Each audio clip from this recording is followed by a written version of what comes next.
We will go ahead and call the meeting back to order. During the break, it was brought to my attention that Assistant County Attorney Bill DeBrawl does have a time limit here, so Commissioners, if you don't mind, we'll take Mr. DeBrawl's item very quickly here. And with that, Mr. DeBrawl, welcome. Thank you. Bill DeBrawl on behalf of the County Attorney's Office.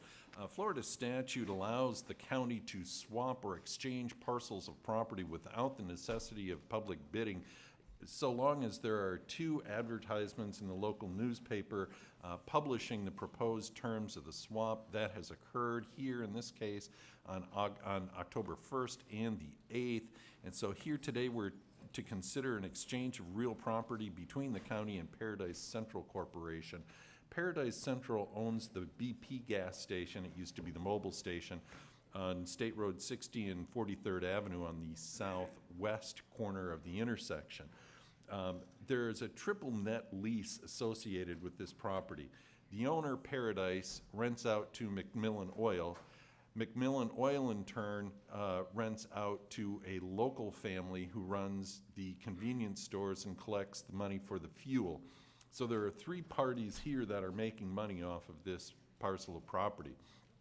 Back in 2015, the county and the Florida Department of Transportation entered into an incentive agreement where FDOT would buy the right-of-way and acquire the necessary right-of-way for the intersection and street improvements, and Indian River would reimburse on a 50% basis. They initially approached Paradise Central, DOT did, with a whole take. Paradise Central said, no, we'd rather try and save the business and work out a cure plan. That was done with Lenny's Lounge remnant parcel that the county purchased back in 2008. And so the terms of this agreement are going to be that the county is going to go ahead and convey the old Lenny's Lounge parcel to Paradise Central. In exchange, Paradise Central will exchange the State Road 60 right-of-way to the DOT and the 43rd Avenue right-of-way that's necessary in this matter to the county. The county's 50% share in this matter is $678,340. I have made an inquiry as to whether the county would receive credit for its share or for the value of the Lenny's Lounge parcel. I have not received confirmation from FDOT from that. I think the appraisals bring the Lenny's Lounge parcel, the remnant parcel, somewhere around $70,000. So I will keep after DOT and report back to Mr. Brown as far as the DOT is concerned. But staff's recommendation is to go ahead and approve the exchange agreement and authorize the chairman to execute any deeds necessary and the resolution for the exchange agreement. If there are any questions, I'd be happy to try and answer them. Bill, just to clarify, part of this is to dig up the existing gas tanks and move them onto the Lenny's parcel, and the county will have no liability if there's any contamination or any type of environmental damage. Is that correct? That's correct. Okay, thank you. Commissioners, any questions for Mr. DeBrawl? Commissioner Zork? Yes. So do they have an illustrated cure plan of what it will look like, or is it just the fuel tanks are going to go over there and there's one of a site plan sketch, I think it's page 16 of 16. Is that what the final cure plan looks like? And then the fuel storage would go on onto the Lenny's parcel?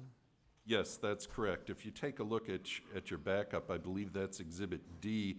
What the trucks will do is they will pull in off of State Road 60. They will be heading eastbound on State Road 60, pull in at the far east driveway and angle the truck so that it can then hit, not hit, but service the tanks that will be located on the southeastern part of the property.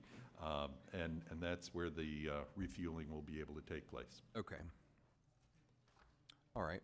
You're good? Okay, thank you. Commissioners, any other questions of staff? Your pleasure. Move staff recommendation.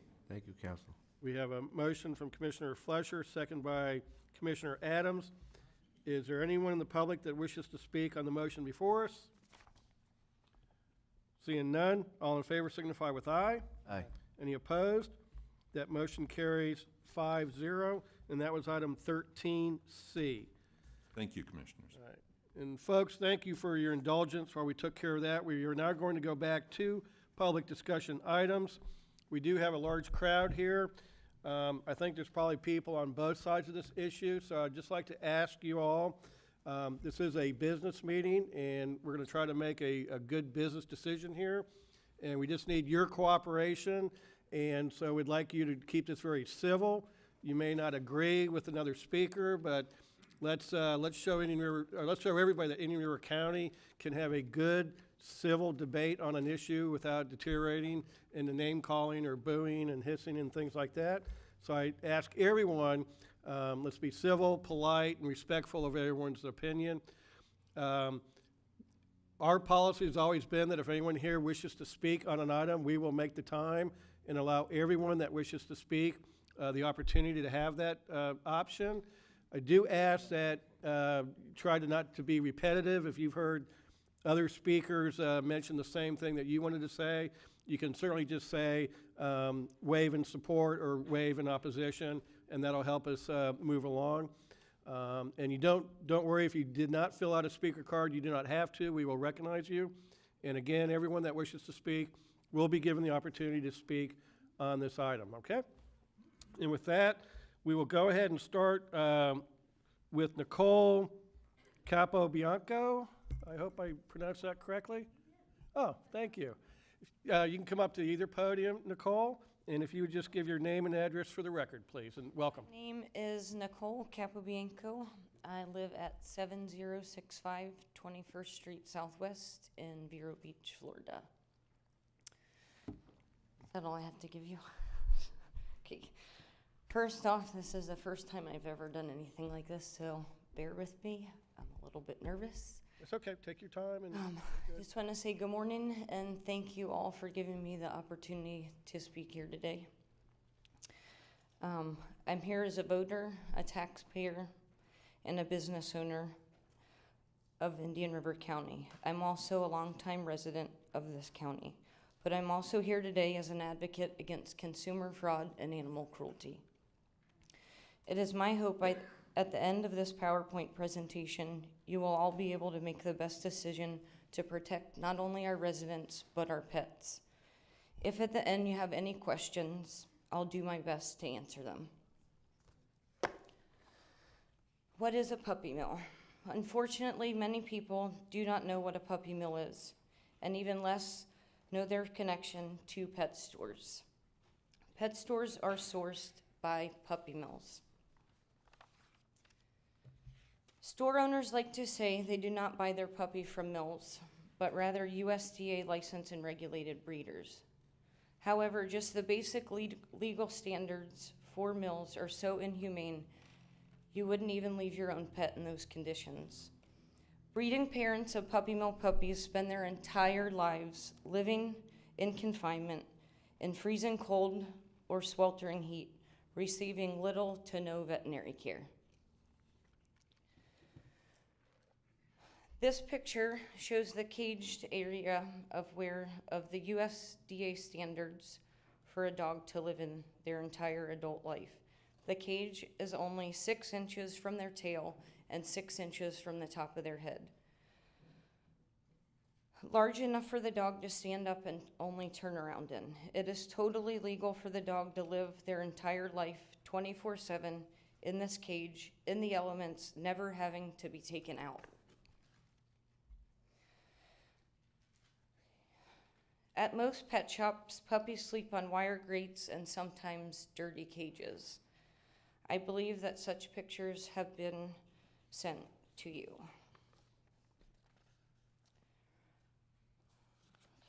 Sorry.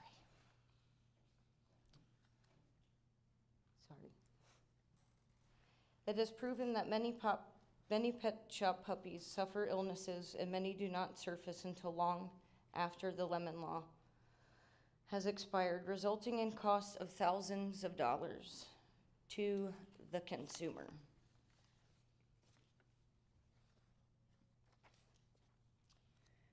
Here are some difference between puppy mills and responsible breeders.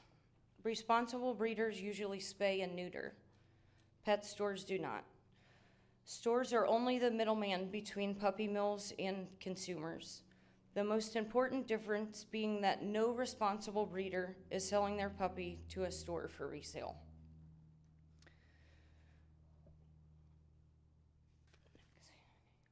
The Florida Pet Law, also known as the Lemon Law for puppies, covers 3 things: cars, appliances, and puppies.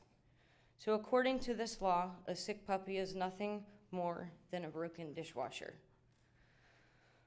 According to this law, regardless of many flaws that the Lemon Law presents, there are some remedies that are afforded to the consumer. One is that the consumer is not only legally entitled to know the name and address of their original breeder, but legally it is to be printed or typed on the official certificate of inspection. We have seen no less than a half a dozen CVIs from this store, and not one has that information printed on it. As a matter of fact, when they go in to ask for that information, they are legally entitled to. They have been told to leave the store. Another remedy the law stipulates is that the consumer can go to a licensed veterinarian of their choosing and is able to retain possession of the puppy as well as receive reimbursement for up to the cost of what they paid for the puppy. This paper is given to Pets Around the World consumers. Here it states that if you do not go to their veterinarian, they will not cover your medical expenses. This is a clear violation of the state statute. The question is, how many puppies have stayed sick or even died because they believe they had to go to this veterinarian, the very same veterinarian who claimed that puppy was fit for sale when she signed the original health certificate. She is either in on the scam, incompetent, or both.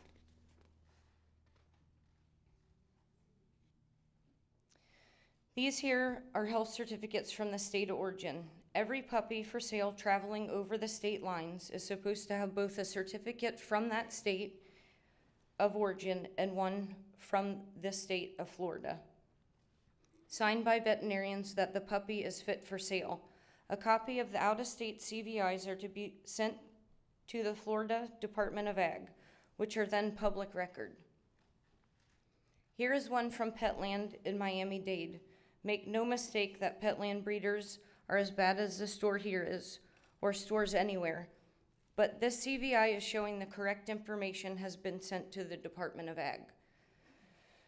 It's from Indiana. It shows on the left the name of the breeder, the name of the store where the puppy is being sold, and the transporting company if there is one. Also shows you the breeds that are being transported. Here is one from June 4th, 2017 from Pets Around the World in Melbourne. We cannot find any documents more recent than 2017, and we cannot find any puppies being shipped to the Veer location. This document shows the broker, not a breeder, the store and transporter. Another one from June 18, 2017, again, shows broker, store, and transporter, no breeder. And no breeds are listed, only mixed dogs. Even though the name of Maggie's breeder was not printed or typed on my Florida health certificate, I was able to get the name of her breeding facility. This is a Google map of the location. Does this look like grassy fields where puppies are playing and running? It looks to me like a commercial breeding farm. We now have a matter of health and safety in Indian River County. We have had at least one documented case of Campylobacter as a result of a puppy being sold from Pets Around the World. I'd like to play a video clip if I could.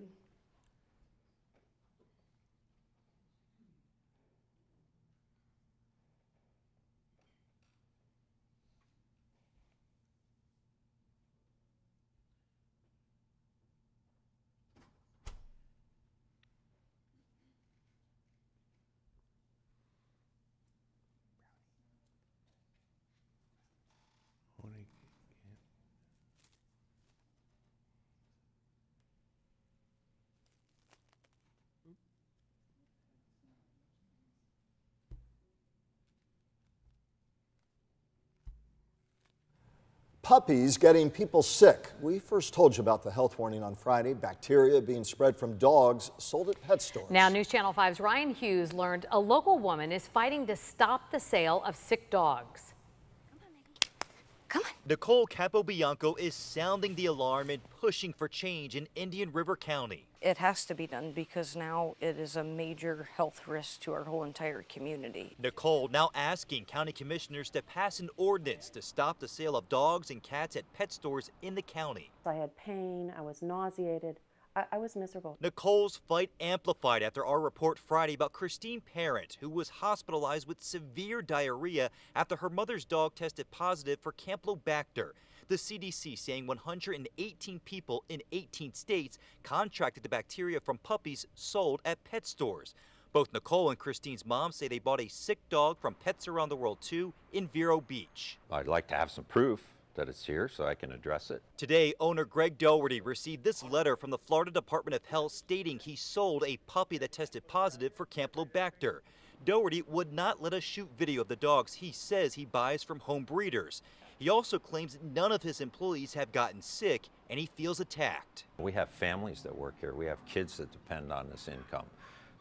We have orphans that work here. I want to see the ordinance implemented, and he can stay open, he can still sell pet supplies. According to the Animal Defense Coalition, more than 50 municipalities in Florida have passed a similar ordinance. Commissioners here in Indian River County tell me they plan to make a formal request in the coming weeks. In Vero Beach, Ryan Hughes, WPTV, News Channel 5.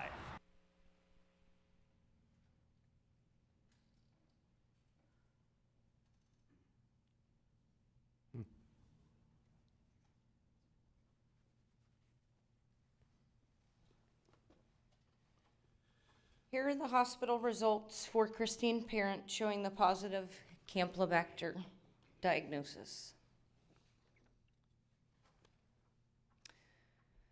The letter sent from the Indian River County Board of Health stating a puppy from Pets Around the World was sold with Campylobacter.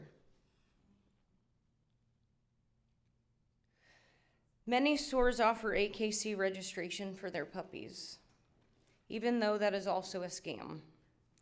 That is not what is happening here. This document shows a form included by Pets Around the World in their sales package. No, it doesn't say AKC, that says PKC. But it is made to look like an AKC application. Here is where he has printed the name of the breeder, but no physical address or telephone number. This information is not on the health certificate, where state law says it should be. PKC is a fictitious name that is registered to the owner of Pets Around the World. See at the bottom of the paper where it says payment area. The name of the breeder is Barbara Cooper from Keota, Oklahoma. We couldn't find any information on her, but what we did find was veterinarian bills.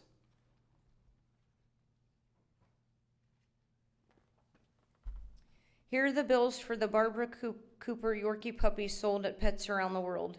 And this is not last year, this is last month. The Yorkie was diagnosed with an upper respiratory infection and Giardia, and I also believe coccidia as well. The bill is for $509.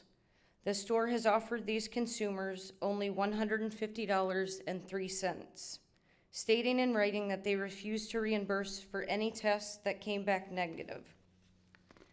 Sorry, but that is wrong again.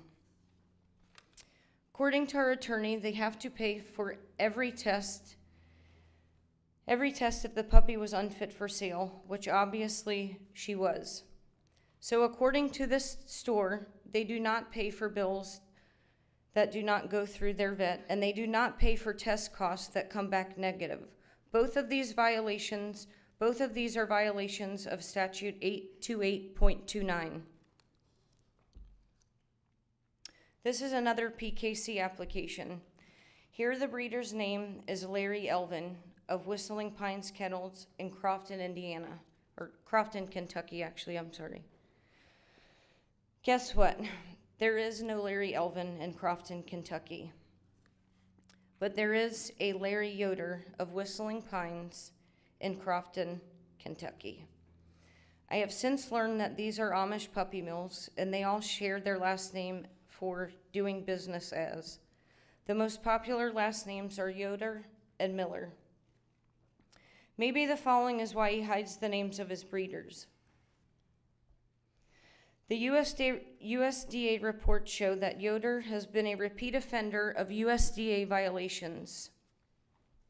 Egregious violations such as in 2016. The animals included dogs with suspicious masses, dogs with evidence of eye disorders or dental disease, and a Yorkie with a permanent tremor and difficulty walking. 2 French bulldogs both had swellings and ulcerations between the toes, a common problem in dogs forced to stand on painful wire flooring in puppy mills. In 2017, he had repeat violations, these even worse than the last. The USDA found a Yorkie who was lethargic with a bite injury on her head and face. She also had a swollen and tearful eye and was observed to be in pain, trying not to move. This animal was under a lot of stress and it was shaking. When questioned about the dog, the licensee stated that she had been injured by another dog on Sunday, which was 2 days prior, and claimed he had been self-treating her, but she had not been taken to a veterinarian and was clearly still injured in pain. If Mr. Doherty wants to claim that he does not buy from such breeders, please ask him to provide and show you the documents from where he does buy. He certainly is not sending them to the Florida Department of Agriculture. After going through almost 2,000 CVIs, we could not find a single one for Vero Beach or one in his Melbourne store that shows any of his breeders.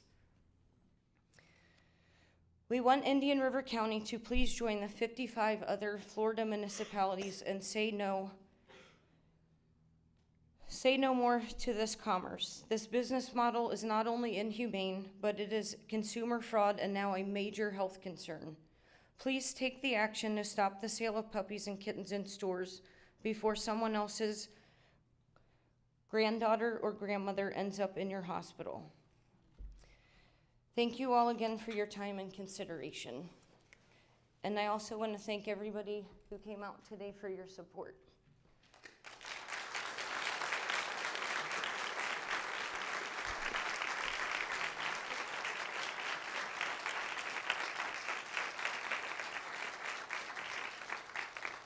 Mr. Chairman, Commissioner Solari. could you ask Ms. Campobiaco to come back up? I just have a couple questions. Nicole, would you mind coming back up, please? Thank you, Angus. Good morning. I'm going to ask you a couple questions, and this mainly because this is a subject which I don't have much knowledge on. And I'll state off the bat that I'm not generally for big blanket bans of things, but I understand that there's a problem, so I'm trying to get some more information to work me through the process. So in your public information request, you could take what you want to speak about and divide it into 2 parts. One is the banning of the sale of puppies in pet stores, and the second part is eliminate local pet stores from selling puppies obtained from puppy mills. And I was just wondering if there's a way to do the second thing, eliminate local pet stores from selling puppies obtained from puppy mills, as opposed to a complete ban.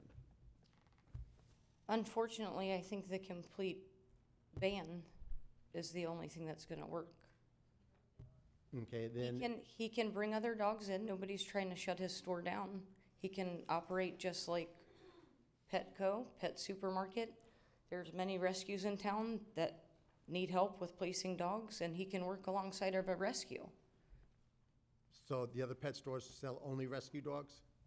Correct. There is no other pet store in Indian River County besides this. Okay, and do you know if there's any certification program out there which basically certifies the raising of pets in a humane manner? No. Okay, thank you. Those were my questions. Thank you. Oh, Mr. Chairman, Commissioner Zork. Nicole, is there, when you look at puppy mill, you think of a lot, but is it more than 5, more than 10 that makes it cross the line from a home breeder, if you want to call it that, where they're doing Unfortunately, 1, 2, or 3? if you look at the CVIs that we do have from his store, there is no breeder. He's buying from brokers. So all these dogs get put into this giant room and trucked into a big facility, and then they're brought all over the United States to pet stores like this one. He doesn't know what my dog's mother or father looked like. He never saw her. So he's not buying from reputable breeders. And do you know? He'd like to try to provide that, but that's if- not how it operates. If, just so I get a better, you did a great job on the research. You've really dug down deep into researching the addresses. Folks, please, just ask you to kind of sort of do on the emotional part a little bit, please. Thank you. So if the USDA is supposedly the regulating agency of the puppy mill, who regulates the puppy broker side of things, or is that sort of a unmonitored activity? Very unmonitored, and that's why all these municipalities have turned to doing this, because it's not regulated. It's not regulated how my business is regulated by the Department of Health. They come into my restaurant, which they have a lot lately, and I have to open my door wide open to them. There's no hiding or denying, and it's all out there. This does not operate that way, but yet the risk of infection is, if just the same, maybe even a lot higher, because you're dealing with feces and all kinds of stuff. And that's obviously a proven fact that that's happened now. Okay, that's all the questions I have for now. Maybe And Nicole, I had a question for you, and let me just say up front, I'm a big dog fan. My family's always had dogs. Our last two have been rescue dogs, so I'm a big fan of the dogs.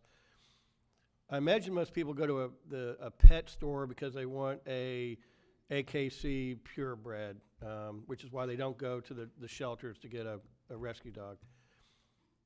If we ban the retail sales here in the county, do you think that will result in people just not buying purebreds, or will this kind of move it off to a black market where the puppy mills are still going to have people that want to buy from them, and they'll just have to do it directly or through the brokers? From a reputable breeder. I have AKC papers on my dog that I purchased from here, but guess what? They don't come back to my dog. Just like the PKC registration that this gentleman decided to start on his own. Have you ever heard of Planet Kennel Club? That paper means nothing. Right. So you spend $2,100 on a dog, you can start up your own kennel club, I guess. That's Right, but what it's again- going to. So that means it has no validity whatsoever. I understand that, but how do we protect the consumer that wants a dog with papers? And if we just ban the sale here retail, don't they have more, at least some recourse going through the Florida law than buying directly from a unreputable breeder? This is unreputable breeding.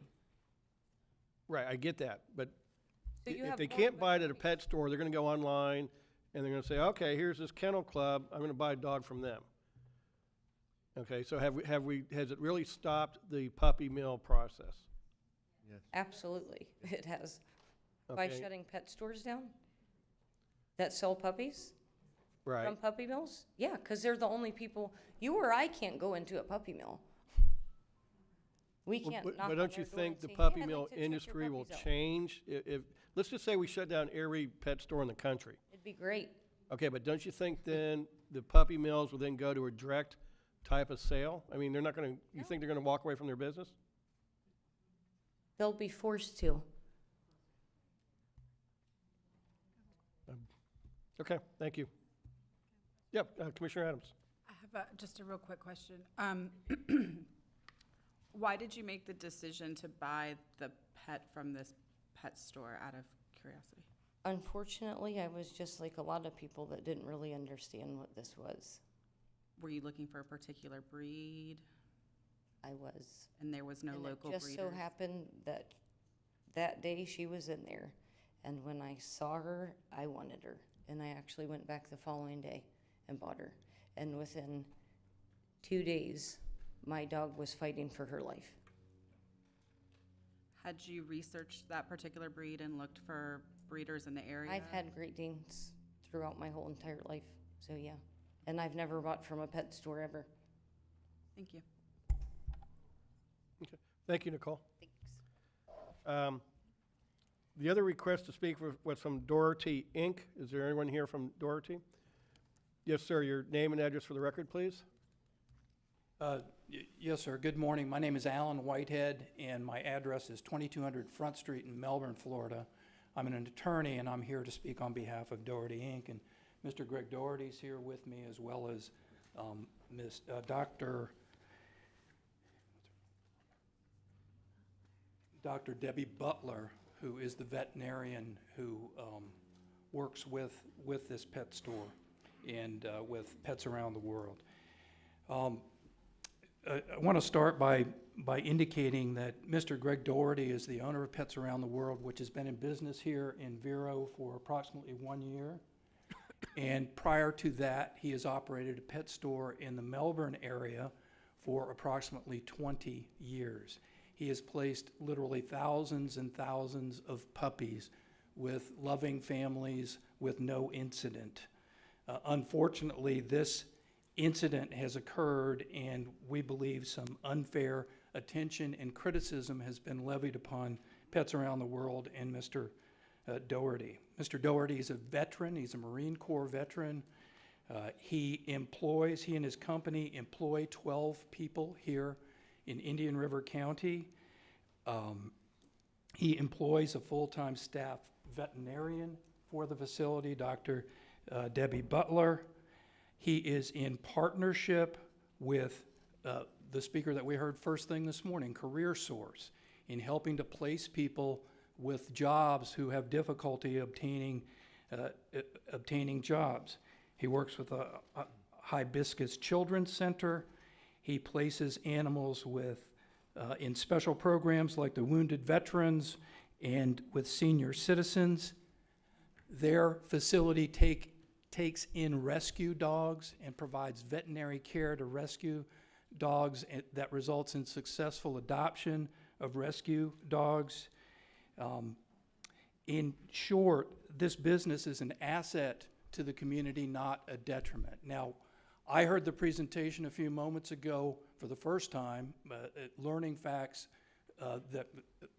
statements that are coming forward as alleged facts, and I have not fully investigated these facts, but there is one incident of an illness associated with a dog that Dr. Butler will address here in a few moments, but suffice to say, this is a viable Indian River County business that employs people and is an asset to the community, not a detriment to the community. We take serious issue with any claim that there is some sort of fraud going on with this business, and we'll be happy to address those issues. As it relates to the allegations of purchasing from puppy mills, the Pets Around the World, Doherty Inc. does not purchase puppies from puppy mills. They purchase puppies from AKC approved and government approved home breeders and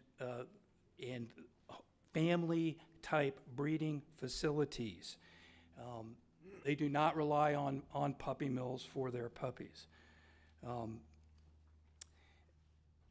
They actually do site visits to the breeders that they do receive puppies from and verify the conditions that the puppies are being, how the puppies are being cared for and treated. As I indicated, they have a vet on staff. She is there weekly. She provides training to staff to look for various indicators that would indicate any puppies that are suffering from any illnesses and need care. They do fecal checks and inspections. She has worked with Mr. Doherty in his business in Melbourne for 15 years, in the entire time that he's had the Vero Beach store. The store provides a healthy pet guarantee that provides for 2 weeks of free veterinary care after adoption, and certifies that the AKC registration is valid and guarantees that.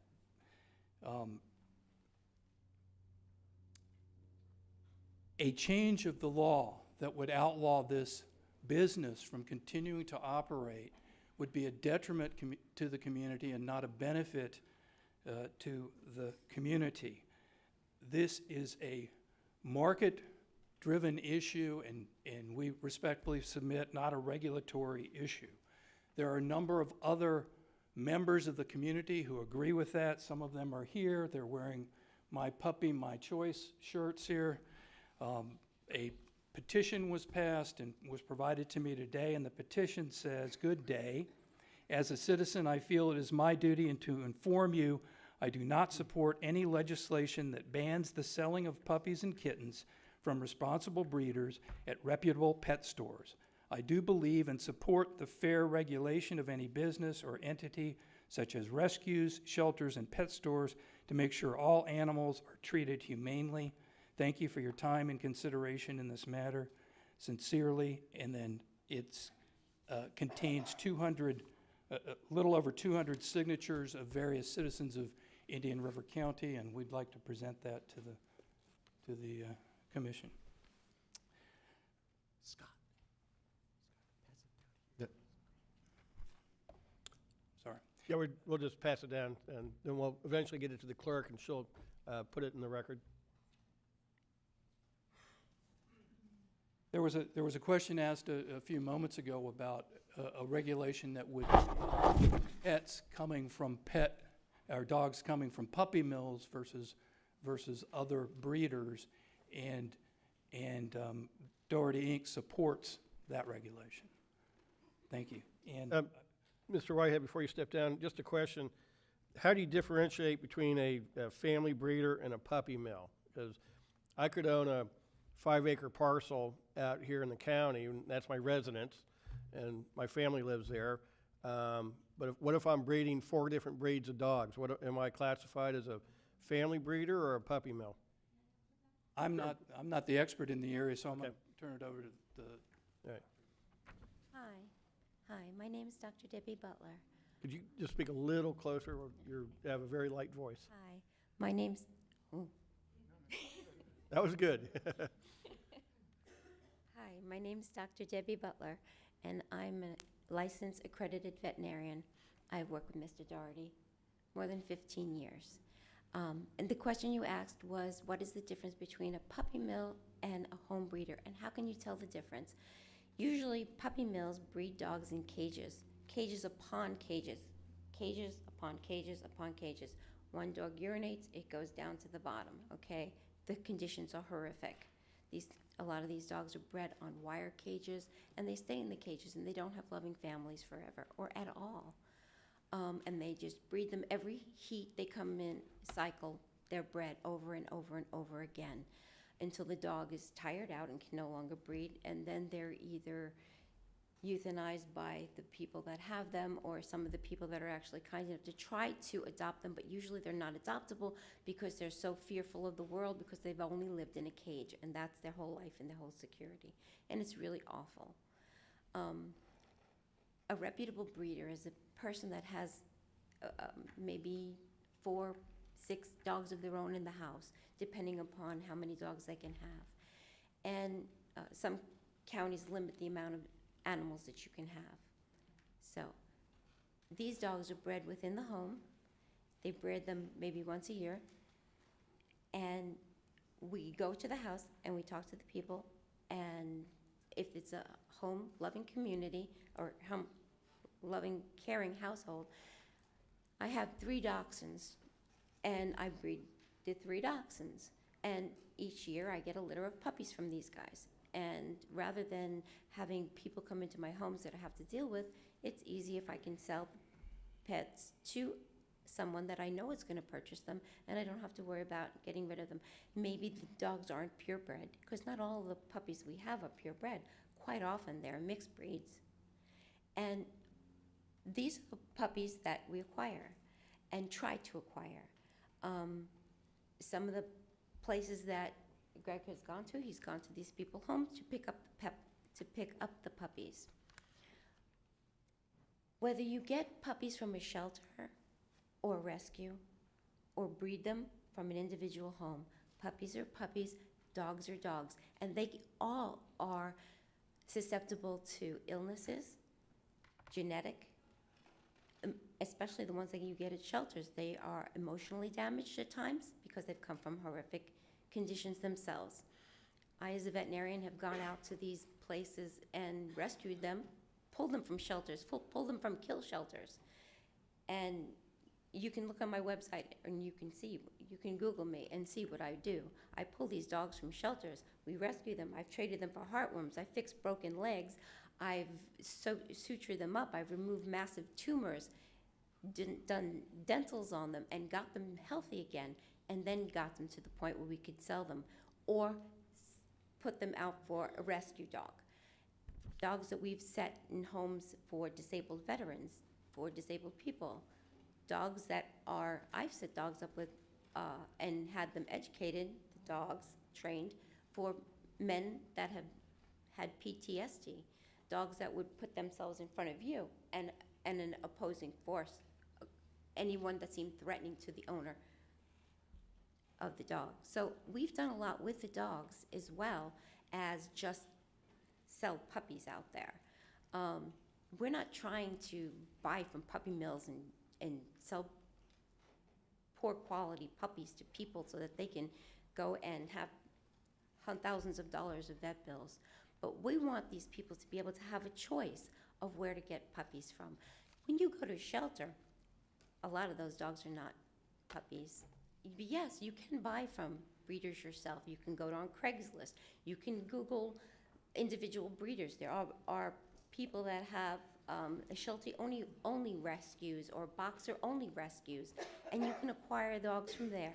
Most of them are adult dogs. However, you can still buy puppies from individual breeders. It's a little more difficult to find them, and a lot more work when you get them from rescues, because you have to recondition these dogs to be able to be suited for homes. Shelters don't want to sell or give dogs to somebody if the dog's going to bite or endanger people. So they have to scrutinize dogs as well, okay? So on that respect, you have all these different avenues of acquiring animals. The basic idea is make sure these puppies are healthy, make sure they are supported, make sure that parents are from reputable breeders, because that brings genetic diseases, genetic disorders, as well as diseases, because the puppies would not be cared for. They wouldn't be vaccinated. They're not dewormed. They come with fleas and horrible conditions. But when you go out and check the breeders and make sure that you're getting something that's healthy, and I also work with our staff to provide them with the knowledge that it takes to take on puppies and to look at puppies that we bring in, to make sure that if they see anything wrong with a puppy, they can alert us, so that if the puppy is coughing, or if the puppy is limping, or if anything is wrong, if they see anything wrong with the puppy, that I'm alerted and I go in and I take the puppy and make sure this puppy is deemed healthy. And if not, if there's something wrong, I fix it before we ever put it back out on the market. Now, certain diseases, whether you get them from the shelter, a rescue, individual breeders, or a pet shop, have an incubation period, okay? So whether it's kennel cough or parvo or giardia, coccidia, on the fluke chance, campylobacter, all of those puppies can have an incubation period. Look great today. A week from now, they're sick, hence the lemon law. That's why it's 2 weeks long. We go out and we make sure that whatever's wrong with the puppy is taken care of, okay? Also, on the Campylobacter issue, as soon as I heard that there was a positive Campylobacter, I took 5 samples from all over the place, group samples of stool, and I put them in vials and I submitted them into Antec, a reputable laboratory. We got all the answers back. Every single one of them was negative. We could not find Campylobacter on the premises. Campylobacter can go both ways, from animal to people, from people to animals. So it's a zoonotic, a zoonotic disease or exotic zoonotic condition where it can be passed back and forth. Sorry, I'm not a public speaker. I'm fine, yeah. But I did my best to see if there was any on the premises, and I couldn't find any. Oh, I kind of got off of it. But I had my little speech. Commissioner Solari has a question? Yes. Similar question that I asked Ms. Campi-Bianco. The petition you've sent by talks about not buying puppies only from responsible breeders at reputable stores. So my question is, and it'll be a little long in the delivery, how does a customer figure out what is a responsible breeder at a responsible store? There's no way just walking in a pet shop he's going to be able to determine that. So I'll ask again, is there any reputable association, say recognized by the Humane Society, that monitors and certifies reputable breeders and reputable stores? Okay. Animal control comes and inspects us to make sure that we're fine. I'm not asking the government to basically monitor and certify. I mean, the government doesn't certify. Right. So the question is there any outside group that can be looked about as, that if they, my understanding is the USDA doesn't do a particularly good job of actually monitoring and certifying responsible breeders at reputable stores. Right, that's our job.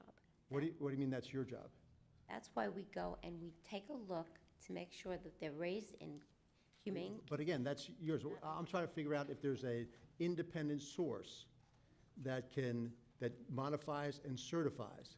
Because, I mean, I have no idea how your business operates, but there seem to be things like puppy mills.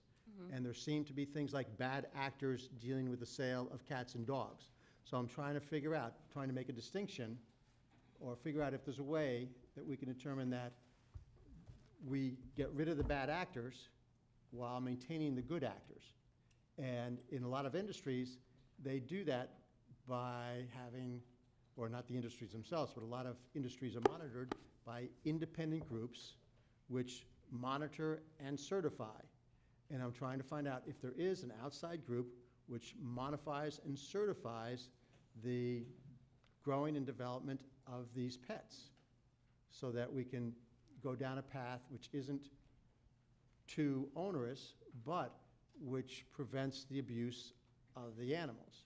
So that's what I'm trying to get at. Not to my knowledge, other than USDA. And again, the USDA is not exactly. Right.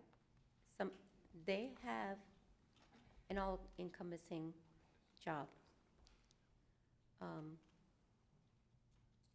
As a veterinarian, I have Board of Veterinarians behind me.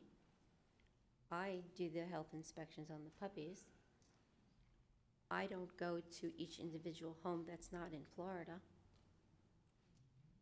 So I'm not sure.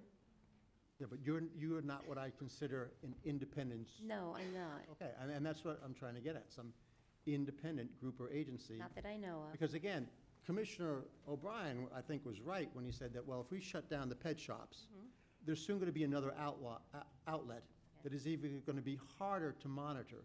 So I don't want us going down a path which is basically going to shut the pet stores, the present sources, but end up basically having a very terrible, abusive black market in these cats and dogs. That would be worse than what we have today.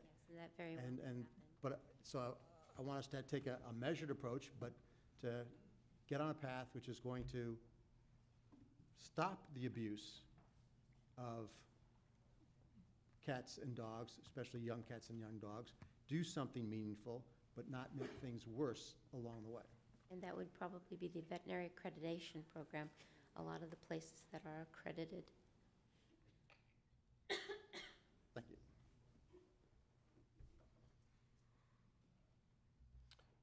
Commissioners, any other questions of the speakers right now? Okay. Is y'all through, or did you want to say something, Mr. Doherty, or? No, thank you. Okay, I did have one question. Can you tell me the procedure for when a customer comes in and they want to visit, or spend time with a potential pet? Because I have seen some puppy cam footage that seems that some of the dogs are left in there unattended. I did see one video where it appeared to be feces in this viewing room with the puppy unattended. So could you explain to me how that procedure works, how long the puppy is in there unattended, things like that? Yes, sir. Good morning, ladies and gentlemen. We have 2 employees that maintain our puppies at all times. We can't be standing in front of each puppy 24/7. But there are 2 employees that clean and feed and water the puppies during the day. They're never unattended. The footage you saw is like 3 feet away from an employee, but the camera is zoomed in on the puppies. So they're never unattended. And we have outside exercise areas as well, and inside. Okay, thank you. Okay, at this point, if you all are Commissioner Slaughter? I was wondering if we might hear from Chief Stone for a couple minutes. And the reason is, some weeks back when we talked about the tethering ordinance, I'd asked about the puppy mills, and my indication was that there was no particular problem with puppy mills in Indian River County at the time.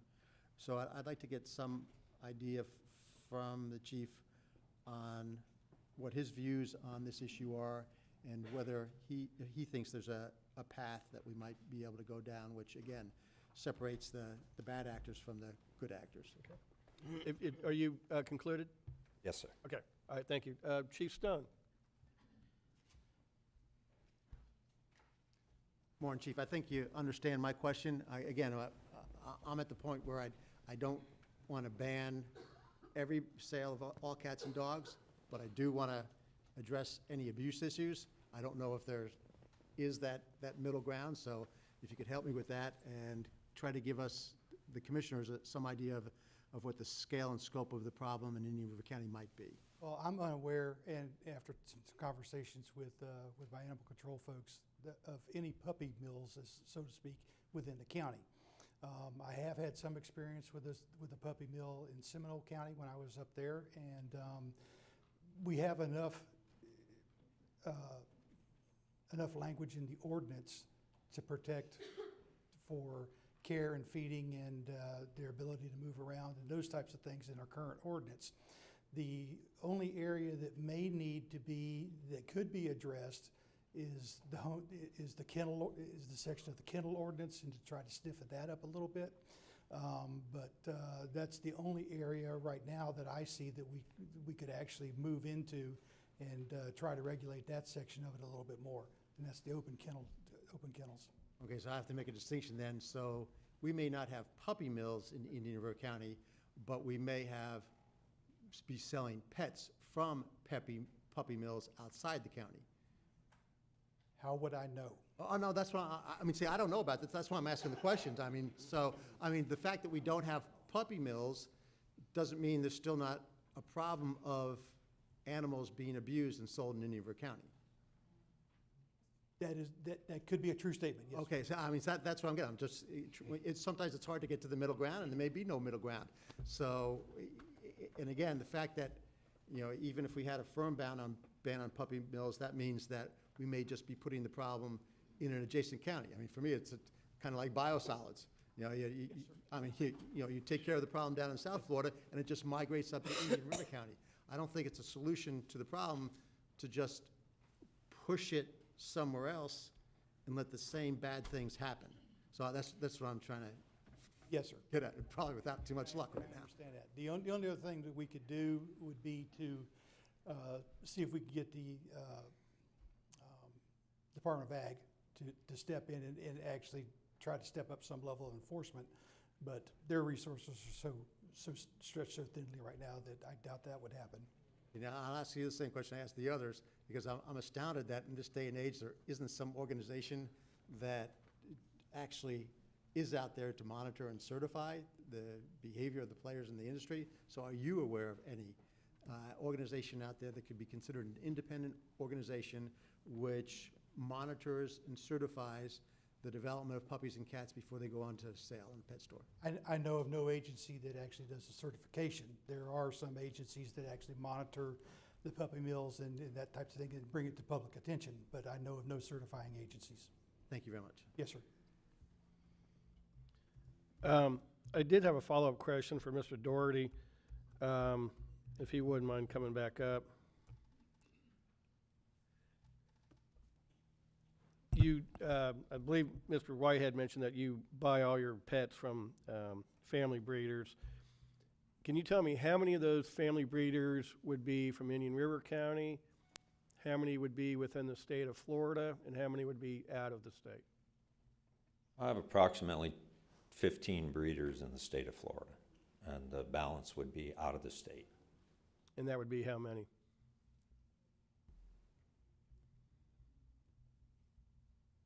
Well, I haven't put a count on them, but I would say Ballpark. roughly 40. 40? Okay. And none in Indian River County? There's no family breeders in Indian River County? Not that I'm aware of, no. Okay. All right. Thank you very much. This point, be glad to open this up to general public comments. We do have 2 podiums, so those people that want to speak, just please step up. We can get 2 lines going, and we'll go back and forth between the 2. Please give your name and address for the record.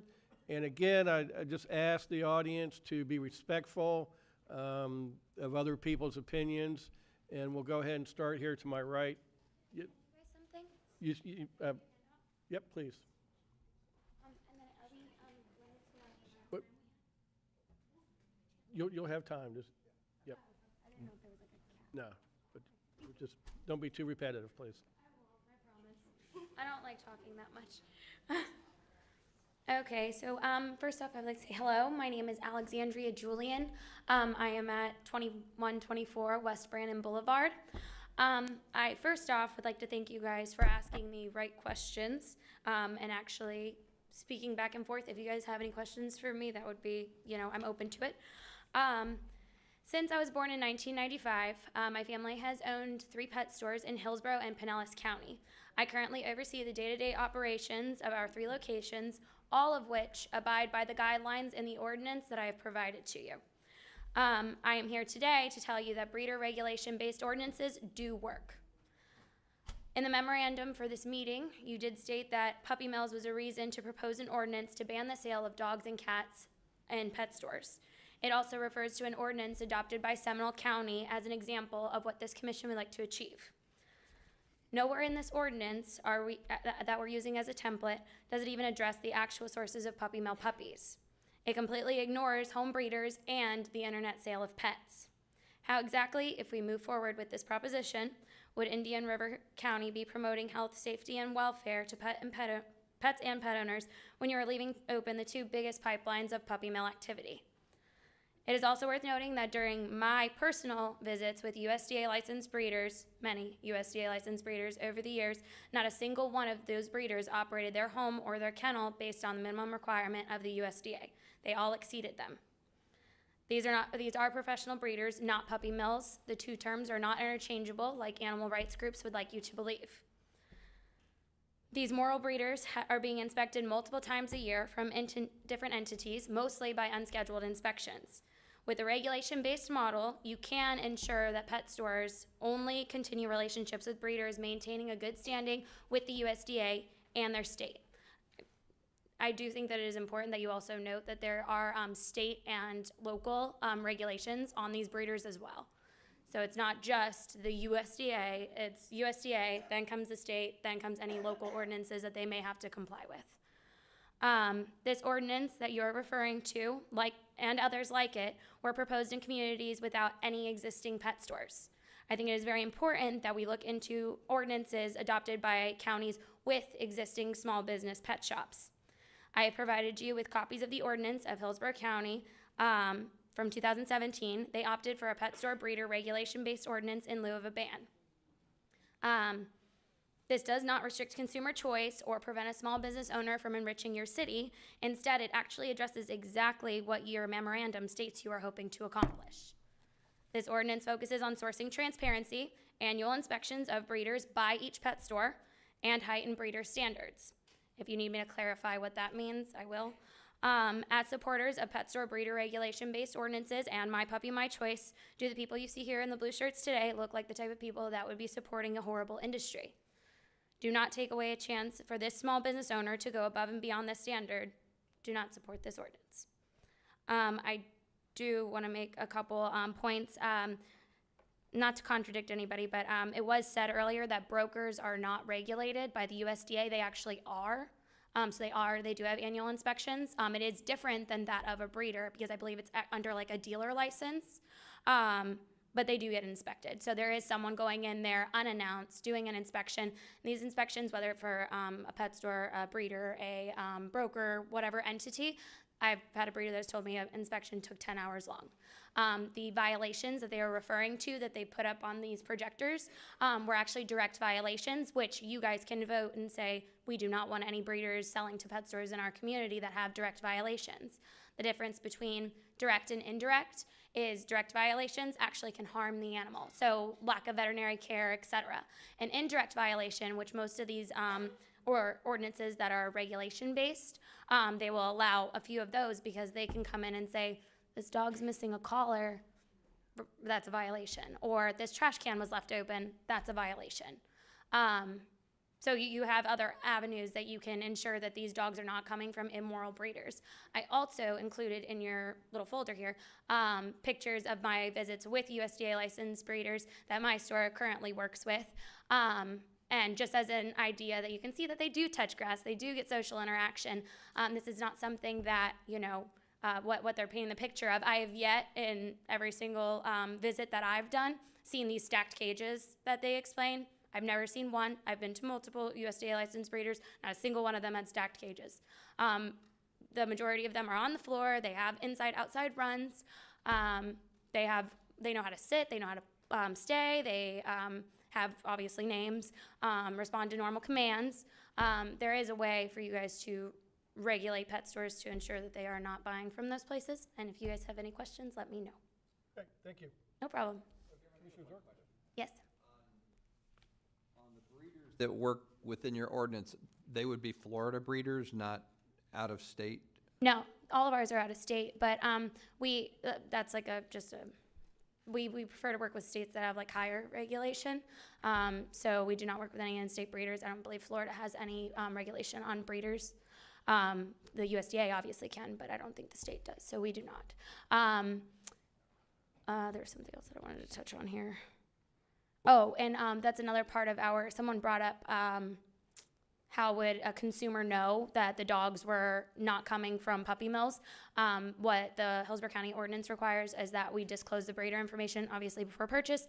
And it's actually on the dog's cages, the puppy's cages, as well as we give them full access. They have to sign an affidavit that requires them to see the USDA report showing that they're clean. And Mr. Chairman, as we go, we've got a lot of speakers today, which is great, but I do have two questions specifically, maybe from somebody from the health department that might be able to answer if Jason maybe has a way of reaching out to see if Miranda or somebody from over there may be able to step over for a minute, if that would be all right. Thank you.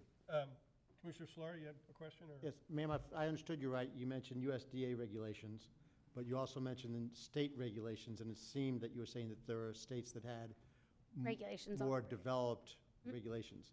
So in that, could you give me some examples of what states those are? So, for example, like I believe it's Missouri, it's required that the dogs are on the floor. They have to be on, they can't have the wire cages. That's just one example. I have not read thoroughly through all of these things, but if you guys would like me to, I can get some of the girls that I work with to provide you with the state regulations on those breeders as well, and I can actually email them to your office. Yeah, I appreciate that. I mean, it sounds like almost that if the state of Florida hasn't done something like that, that might be appropriate legislation for the state of Florida. I believe there's only like 2 or 3, like there's not very many licensed, like USDA licensed breeders in Florida. Florida's not really like a big breeding state.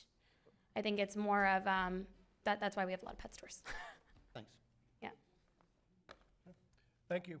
no problem. Yes, sir. Your name and address for the record, please. Nicholas Vetter, 934 19th Street, Vero Beach. Thank you for allowing me to speak. This is my first time doing this, so really nervous. That seems to be the theme this morning, so everybody's been doing well. Thank you. I'm a former employee at Pets Around the World.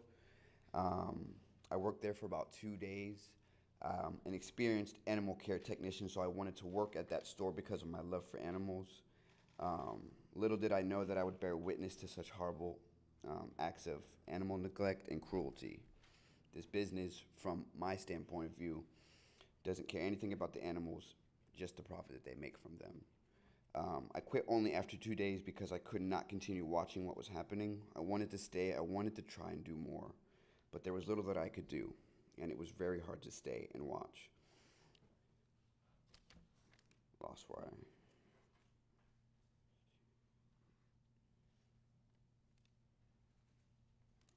But now, I'm sorry. But now I can. I am here today.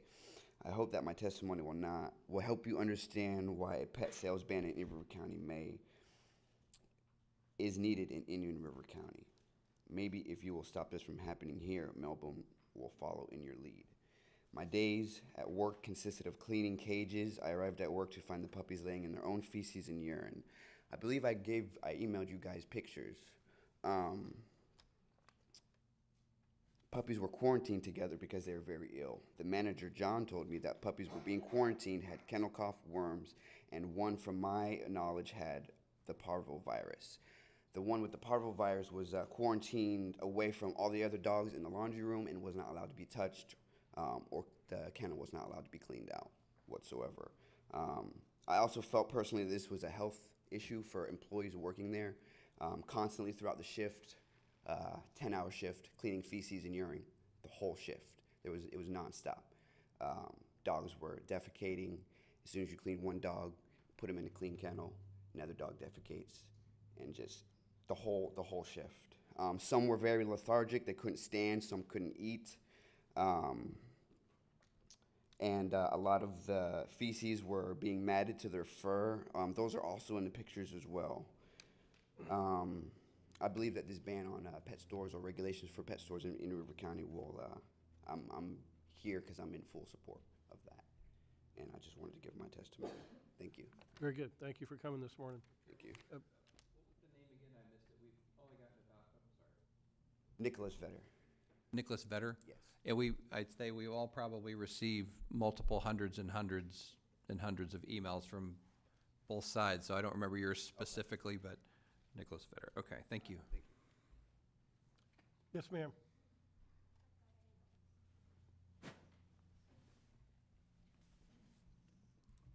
Seems to be a theme. We'll point out orange and green are the Miami Hurricane colors. Who's that? Hello, County Commissioners. My name is Natalia Santabria at 7706 North Taliaferro. I do not support any ordinance that bans the sale of dogs and cats at pet stores. It is my understanding that the intent is to provide health and safety welfare to pets and pet owners of your community. A pet store ban will not accomplish this. I'd like to discuss today why regulation is a better consumer protection practice than an outright ban on dogs sold from pet breeders at pet stores. Currently, places citizens get domestic pets from include shelters, rescues, online sources, pet stores, and etc. The flow charts I have provided outline the regulated and unregulated entities, where they source their animals from, and their obligations under the Florida Statute 828.29. Rescues, shelters, online, and home breeders are not regulated by any state or federal legislation. The most consumer protection in place to date is for pets obtained from pet stores.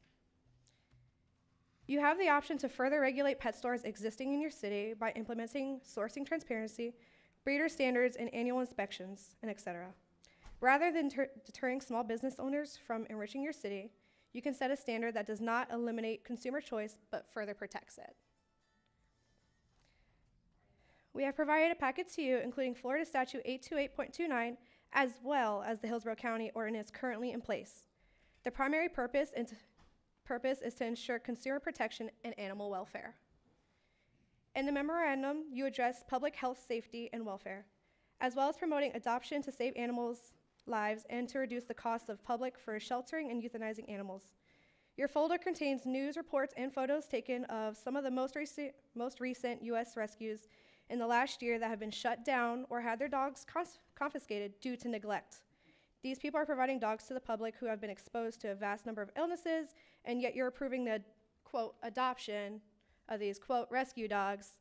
This does not negate your public health, safety, and welfare concerns. This ordinance does not address any entities operating under these terms. And why is that? This ordinance, while well-intended, is unrealistic. How would banning the only regulated entity help consumers or the animals? You're not going to take away your community's desire for puppies as intended by this ordinance. However, you can regulate entities that are providing them. By offering a highly regulated outlet, consumers can responsibly get their desired pets. This will bring you a step closer to accomplishing what this ordinance is set out to do. Adopting an ordinance like this one, adopted by Seminole County, won't save or benefit a single consumer or animal. It doesn't address the right sources to do so. With the regulation-based model, you'll be able to engineer a bill that addresses all the concerns stated in this memorandum, benefiting your citizens and the pets in your community, not just appeasing the animal rights extremist group agenda. And thank you. Do you have any questions? Any questions from the speaker? Yes, thank you for your presentation. You stated that we could regulate the supplier. How would you propose we do that in Indian River County when the distributors are all distributors are outside of the county and just about all of them are outside of the state? We have no jurisdiction, legislative authority, or policy procedure in which to address that. So how would we accomplish that goal? Well, for example, like the Hillsborough County ordinance, for them, it's one USDA licensed breeders, and as it said before, certain states do have more regulations. So if you wanted to implement something that could be stricter, like you have to have the breeders posted out, if you guys require only USDA breeders, if you guys, like she has said prior, no direct violations or only so many indirect. I think Hillsborough County has no more than 3 indirect. If you guys want to make it 2, that's kind of up to you. Because those if you look at the USDA licenses, like we have in our store, we have up to 2 years of them. And that customers can't see, it'll tell you if there's any, and then if there are any indirect, what they are. So it's kind of up to you guys. Okay, we don't want more than 3 indirect, no more than 2 indirect.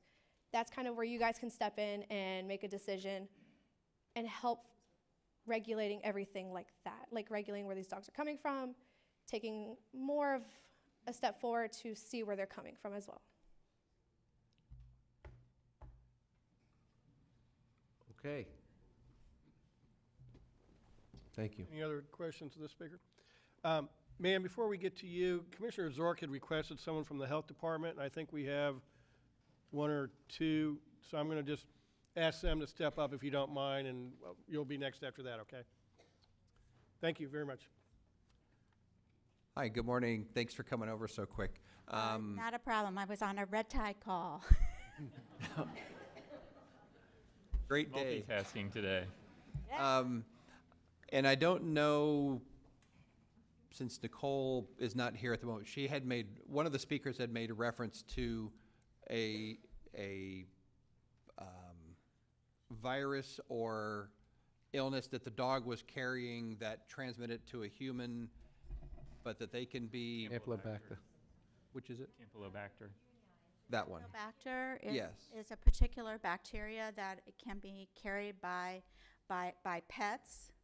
And we were investigating a confirmed case of Campylobacter in a person that had a sick puppy from the pet store, but we were unable to do through testing to confirm that that was the same bacteria geno that the puppy had, because the puppy had been treated with so many different kind of antibiotics. So we never were able to make that link. So it was actually a suspect case, not a confirmed case, but yes. Okay, and is that type of illness can only come from the animal to the human, or is there a reverse? Is it the same thing? Can a human go to an animal? And I don't know the chemistry and. Well, it's typically animals are eating uncooked chicken and meat products. It's associated with other things besides puppies. But when we did the investigation, there was a suspicion that the sick puppy may have been the cause of the person's illness. Okay. And do you know of any other cases of that, or is this new to the county? Well, I'll let Barb speak on it. There was actually a multi-state outbreak involved with some particular puppies from a puppy mill out of state. Okay. Hi, Commissioner Barb Pergolski, epidemiologist at the Health Department. We see campylobacteriosis, causes diarrhea and it can cause severe disease.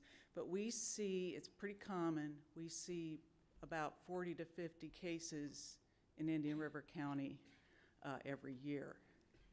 The source of the bacteria, like Cheryl said, it's a bacteria. And the source, many animals carry it. And it can be foodborne, so it's often associated with poultry. And so people tend to infect themselves when they handle raw poultry and don't use good hygiene or eat undercooked poultry that's contaminated. It's spread in the feces of the animal. So a lot of times we don't have a particular source. But it can be associated with particularly puppies and kittens and other animals. And as Cheryl mentioned, that last year there was a multi-state outbreak associated with puppies sold at a particular pet store. And it's well documented on the CDC website. And the problem with that was, and Florida did have cases. The problem is the bacteria that were associated with the outbreak were multi-drug resistant. So that's a real problem. And so if you have 40 to 50 reported cases, kind of like food poisoning, a lot of people get it, not everybody reports it. So right, it is food poisoning. Right, so the number could yes, potentially be higher. Yep. And severity of disease can range from somebody that doesn't seek care to somebody who can be very sick. Especially immune-compromised individuals can get Guillain-Barré syndrome and have long-lasting neurological issues. Okay. And also women that are pregnant.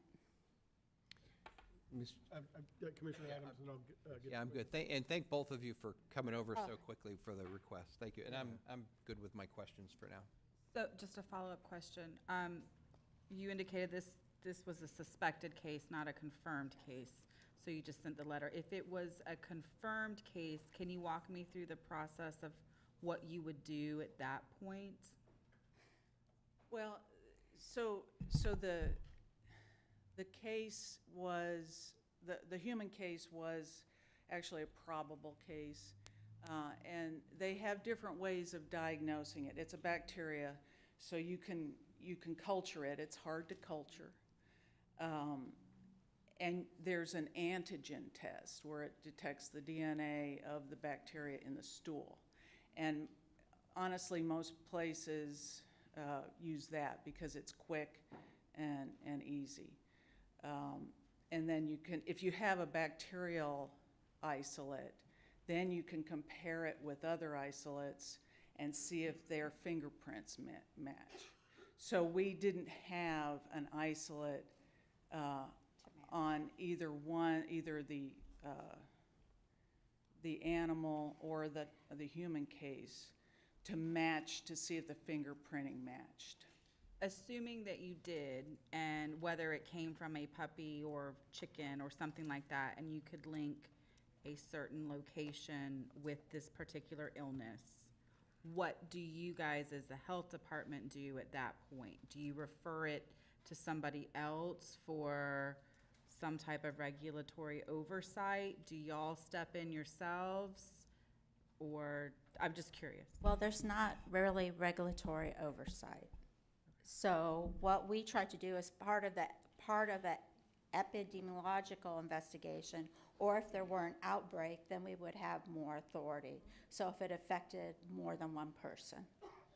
And then if we did that, we can ask them to do certain control measures, follow up on those, and that sort of thing. Okay, that's what I was. So the control recommendations would be the same regardless. Oh, more about sanitation and that type of thing. Okay, all right, thank you. You're welcome. Commissioner Fletcher. Barbara, but before you depart, you stated that we had a nationwide or an outbreak that had reached other states. Do you recall which states they were by chance? It was a multi-state, it wasn't every state in the United States.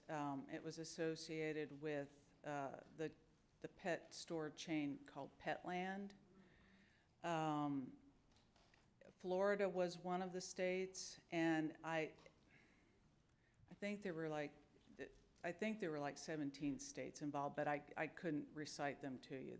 It's well documented on the CDC website. Right, and I remember that company being mentioned when it had occurred, but that's what you're referring to. So if that's the case, I'm sure they well documented and went back, and it had to go back to an origin. Do you recall what the origin ultimately was? Because that's such a broad scale case that in the case in Indian River County where the puppy had been treated, then we've broken the element of identification. But in that case? I do not recall the specific breeder that it was associated with, or transporter, and I'm not sure, was it? I thought it was Ohio, but I can't remember the name. Ohio. Yeah, so I do not know, Commissioner. Thank you. But we can find out and send you the information. We can send you the link. Thank you. Barbara and Cheryl, thank you very much. Were you all able to stick around a little bit longer, or do you need to get back? All right, thank you. Yes, ma'am, thank you for waiting. Your name and address for the record, please. Hi. I haven't spoken to a large group before, so kind of bear with me. My name is Ina Wilson. I reside at 1757 Belmont Circle. Wow, it's loud. In Vero Beach and Millstone. I beg to differ with Cheryl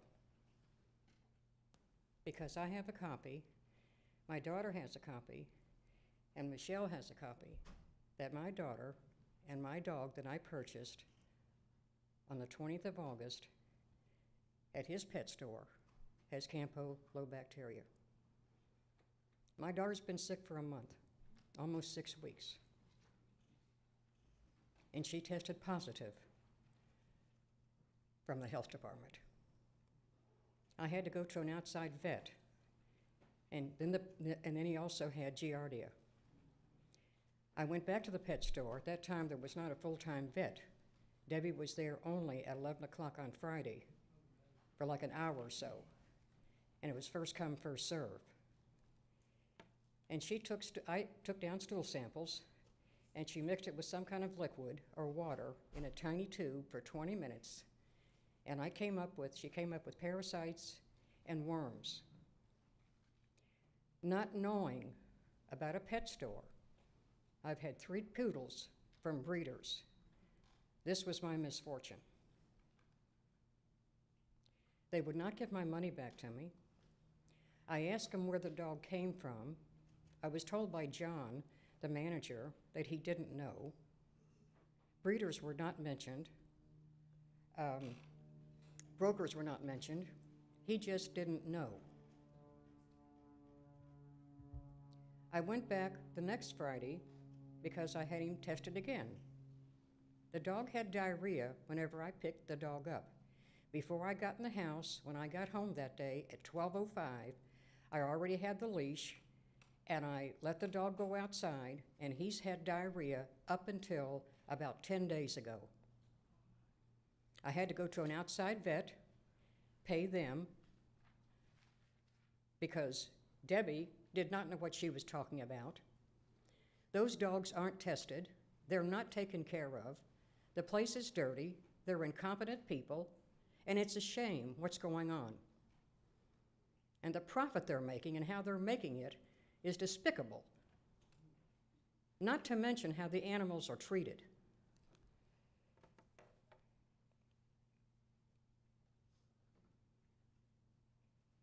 I got no help from them after I left. The dog cost me $909. The money wasn't an issue. I didn't know I got a sick puppy. He's a multi-poo. He's a mixed puppy, which I never heard of. And I only came in contact with him when I went down there. I was at place of business a half an hour before. I had some time to spend. I had to pass the pet store going home, and I decided to stop in to kind of waste time. And I saw this dog with 3 big dogs, because he only weighed 2.5 pounds at the time. And it was about this big and that tall. And I felt sorry for him. He was being tramped on. I didn't buy him that day. However, I did go back on the 20th, and I bought him.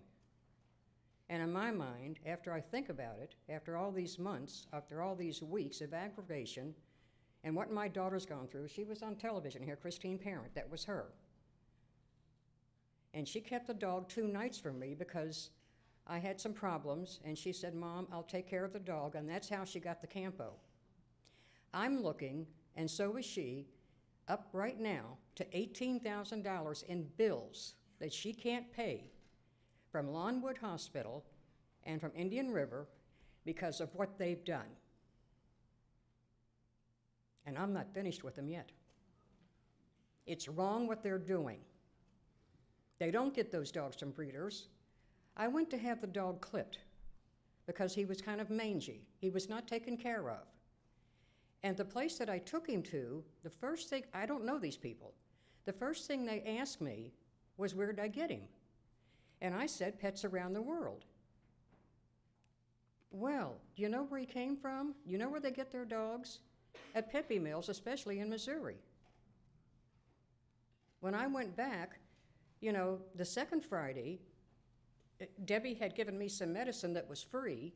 Now they've got a sign out there, there's a vet there full time. I don't know how long she's been there. It's only been a couple of weeks, but she wasn't before because she's got a practice in Palm City. And I don't believe for a second those dogs that come in there are taken care of. They've got dogs in quarantine, you know, by the tens back there in these rickety cages that are crying continuously. And there's not 2 people taking care of things. There's a girl that bathes the dog when you buy the dog. And then John is the one that, you know, is supposed to sell the dogs. I tried 4 different times to talk to this manager, this Mr. Gregg, whatever his name is, Daughtery. And all 4 times I was down there, 2 times because I had to come back on Friday because the dog had diarrhea. I didn't know how to stop it. I didn't know where it came from at that time. You know, the dog was sick. And he was on the phone the whole time. For hours and hours, he's on the phone, not even talking, because he doesn't want to talk to the people. I didn't know he was the owner. I didn't know who he was. I thought John was the owner. They didn't tell me that, but I just assumed he was. But I wanted to talk to the owner. And I had asked Mr. John one time, could I talk to him? No, he's too busy. So, you know, like I said, my daughter still has it. It stays in your system up to almost 3 months. It doesn't go away.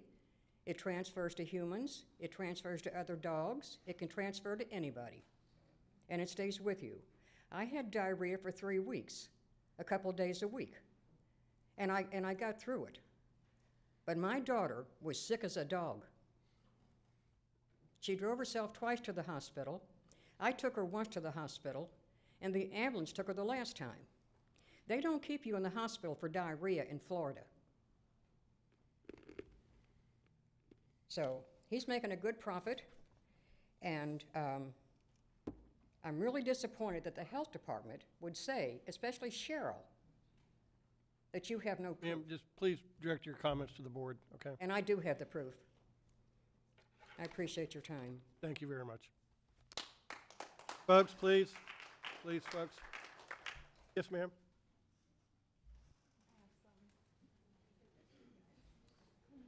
Purple this time. Put that with the rest of that. So before I get started, I would like to say that I don't want to contradict what anyone has said. I respect everyone's words, and they came here for a reason, and I want to respect that.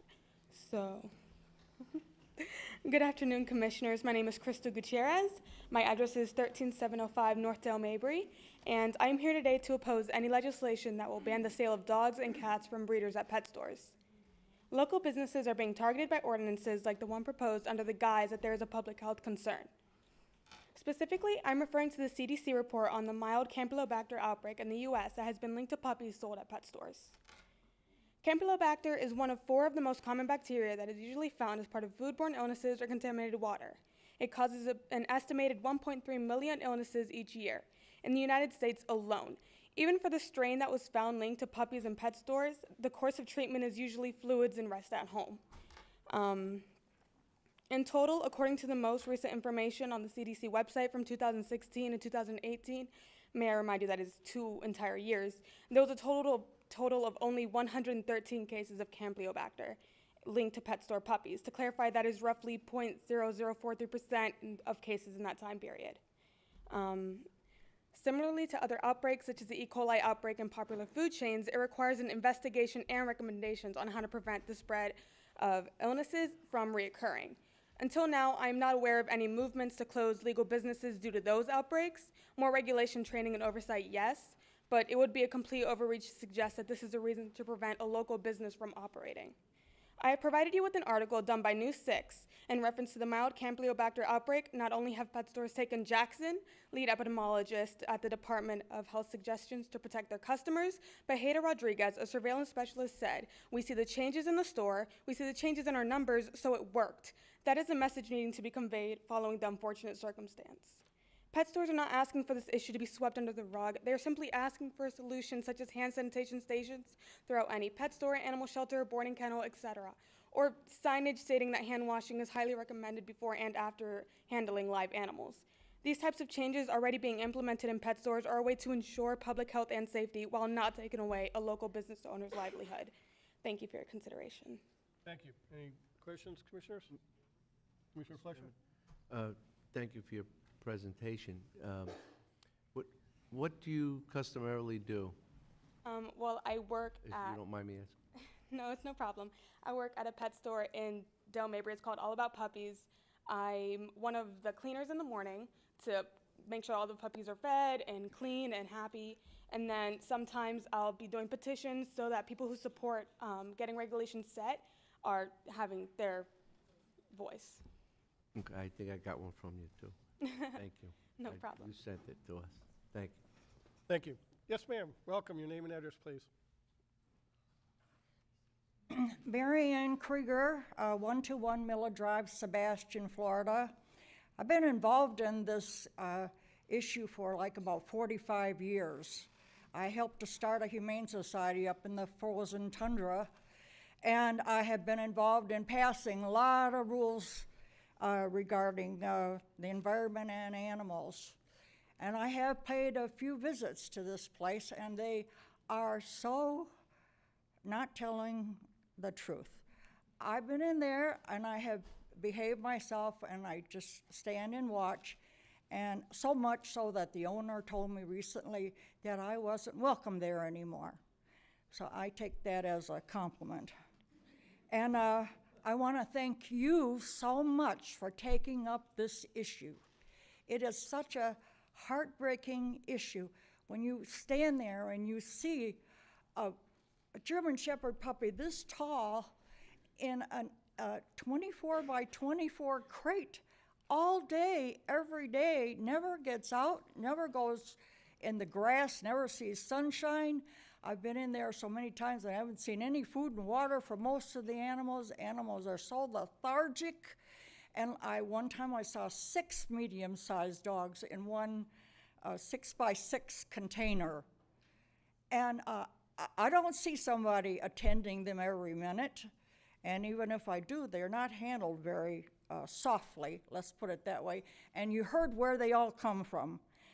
But I want to ask you something as a taxpayer, as somebody who contributes.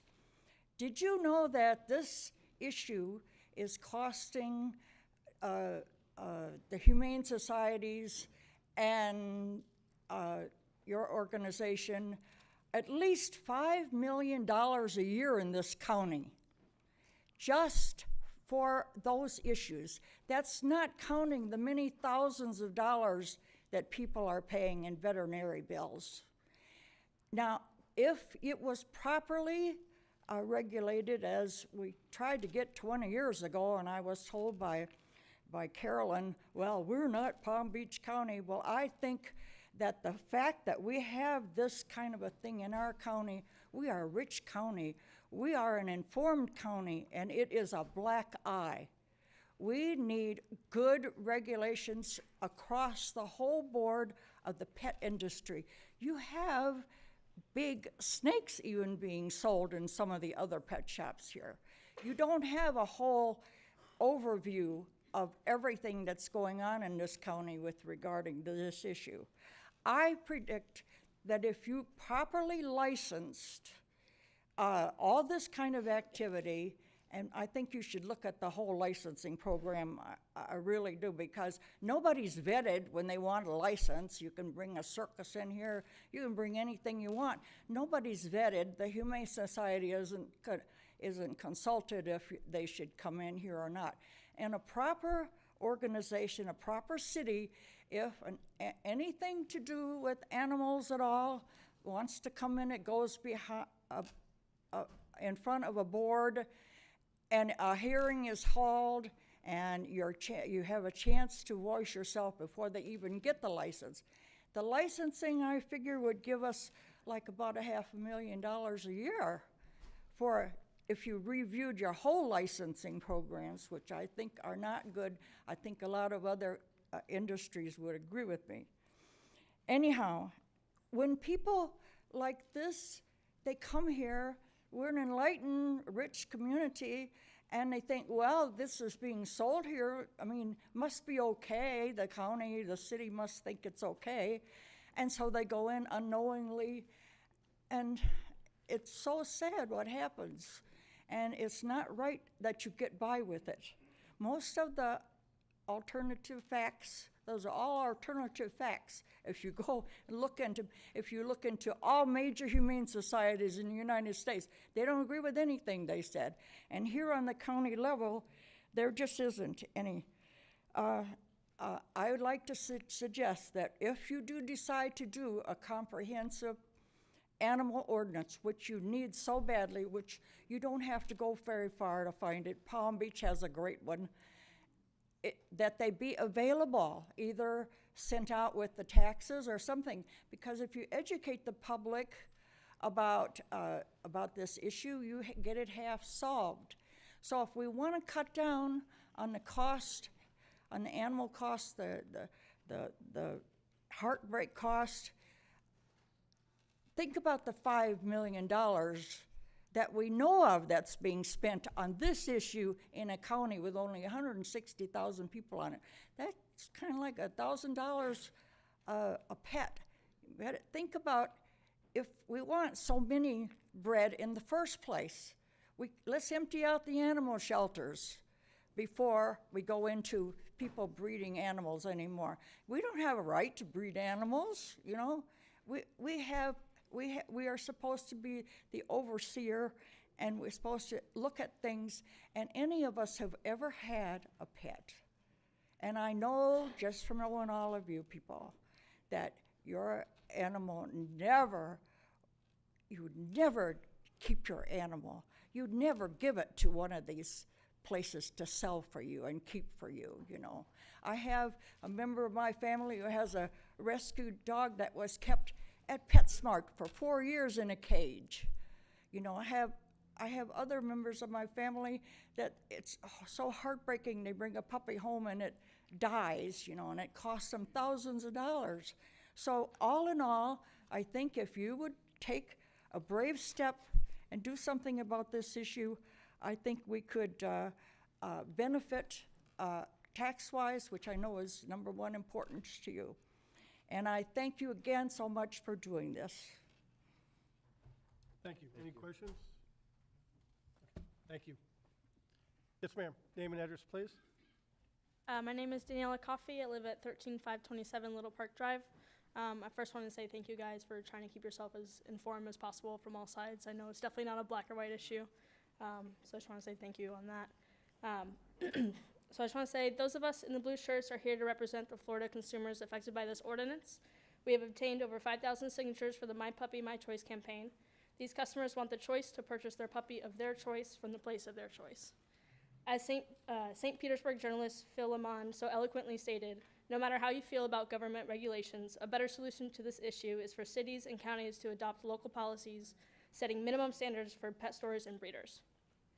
This preserves a customer's ability to choose the animal they want while ensuring puppies are not mistreated. The state should preserve consumer choice while local governments should listen to constituents and establish standards for pet stores. Heavy-handed government over-regulation, whether from the state or local government, serves no one. While we understand this is a discussion to decide if drafting an ordinance is the best interest of your community and the animals, your next step should be a meeting with the pet store owners in your community, discussing how they operate and what obligations they already have under current laws. This will get you closer to achieving what this proposal is intending to do. We support our government and very much want to believe that this council will not move forward with the proposition to ban the sale of cats and dogs at pet stores. We hope that instead you either table this discussion until the state addresses it, or will consider a breeder regulation-based model that several cities, counties, and states are now opting for. Thank you so much for your consideration. Thank you. Any questions? Commissioner Where did you say you're from? What was that? Where did you say you're from? My address is 13527 Little Park Drive in Tampa, Florida. In Tampa. And do they have a lot of pet stores and breeding facilities there?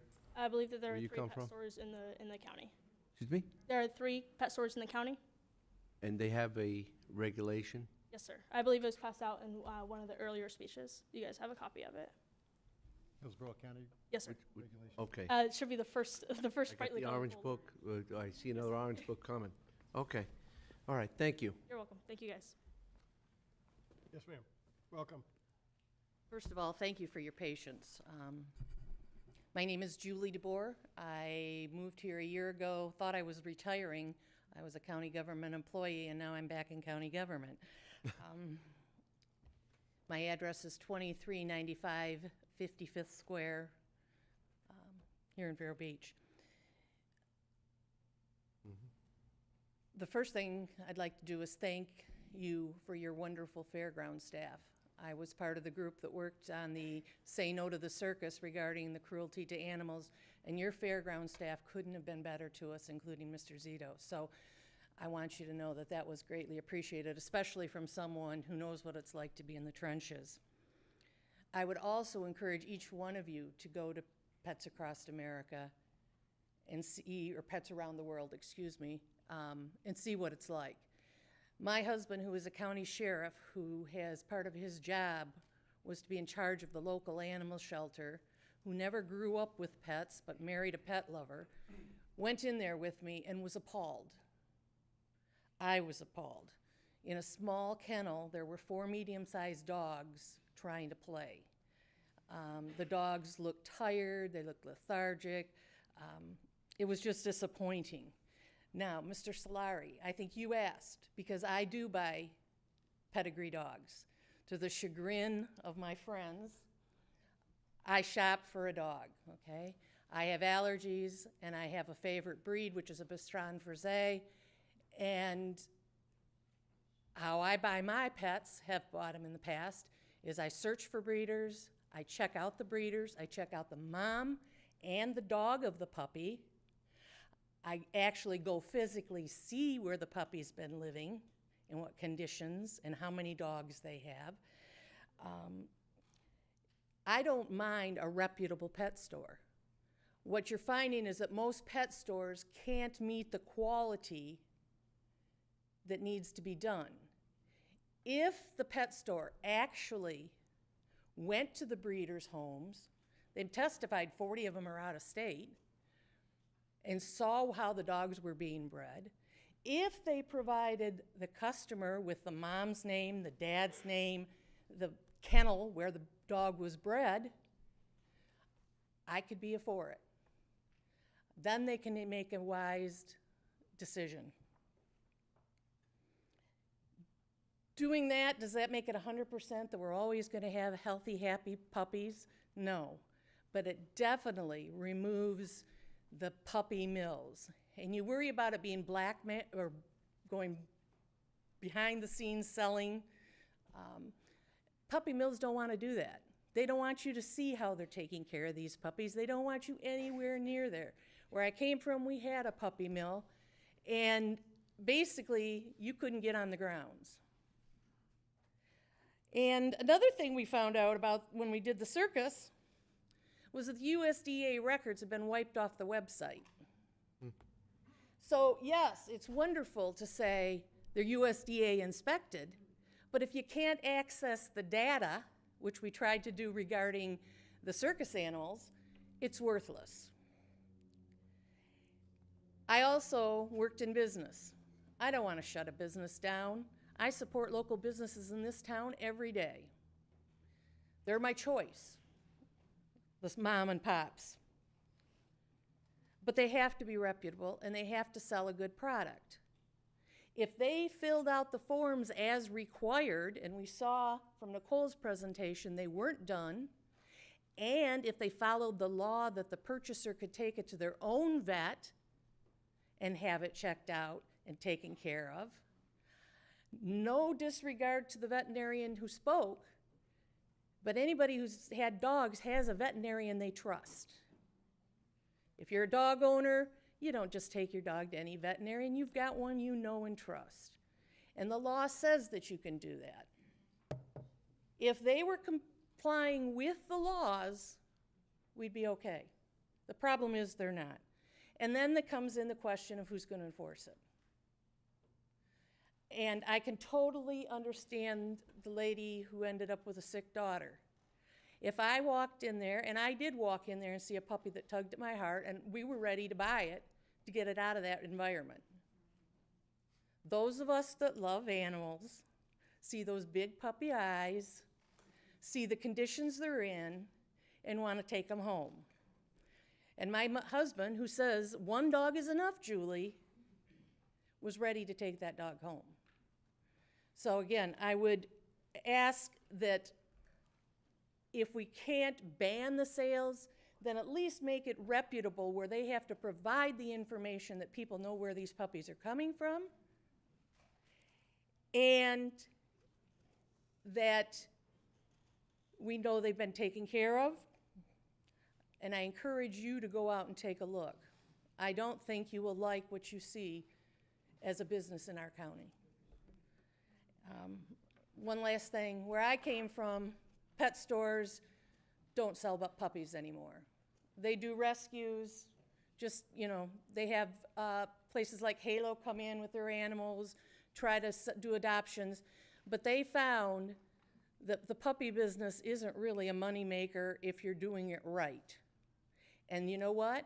With what I spend on my dog every year in food, toys, beds, they make a big business out of it, and I know because I spend a lot of that money. So they can live with just selling supplies and accessories. So thank you very much for your time. Thank you. Dylan, just to the speaker's comment about enforcing some of the regulations that are already on the books, and I assume these are either state or federal regulations.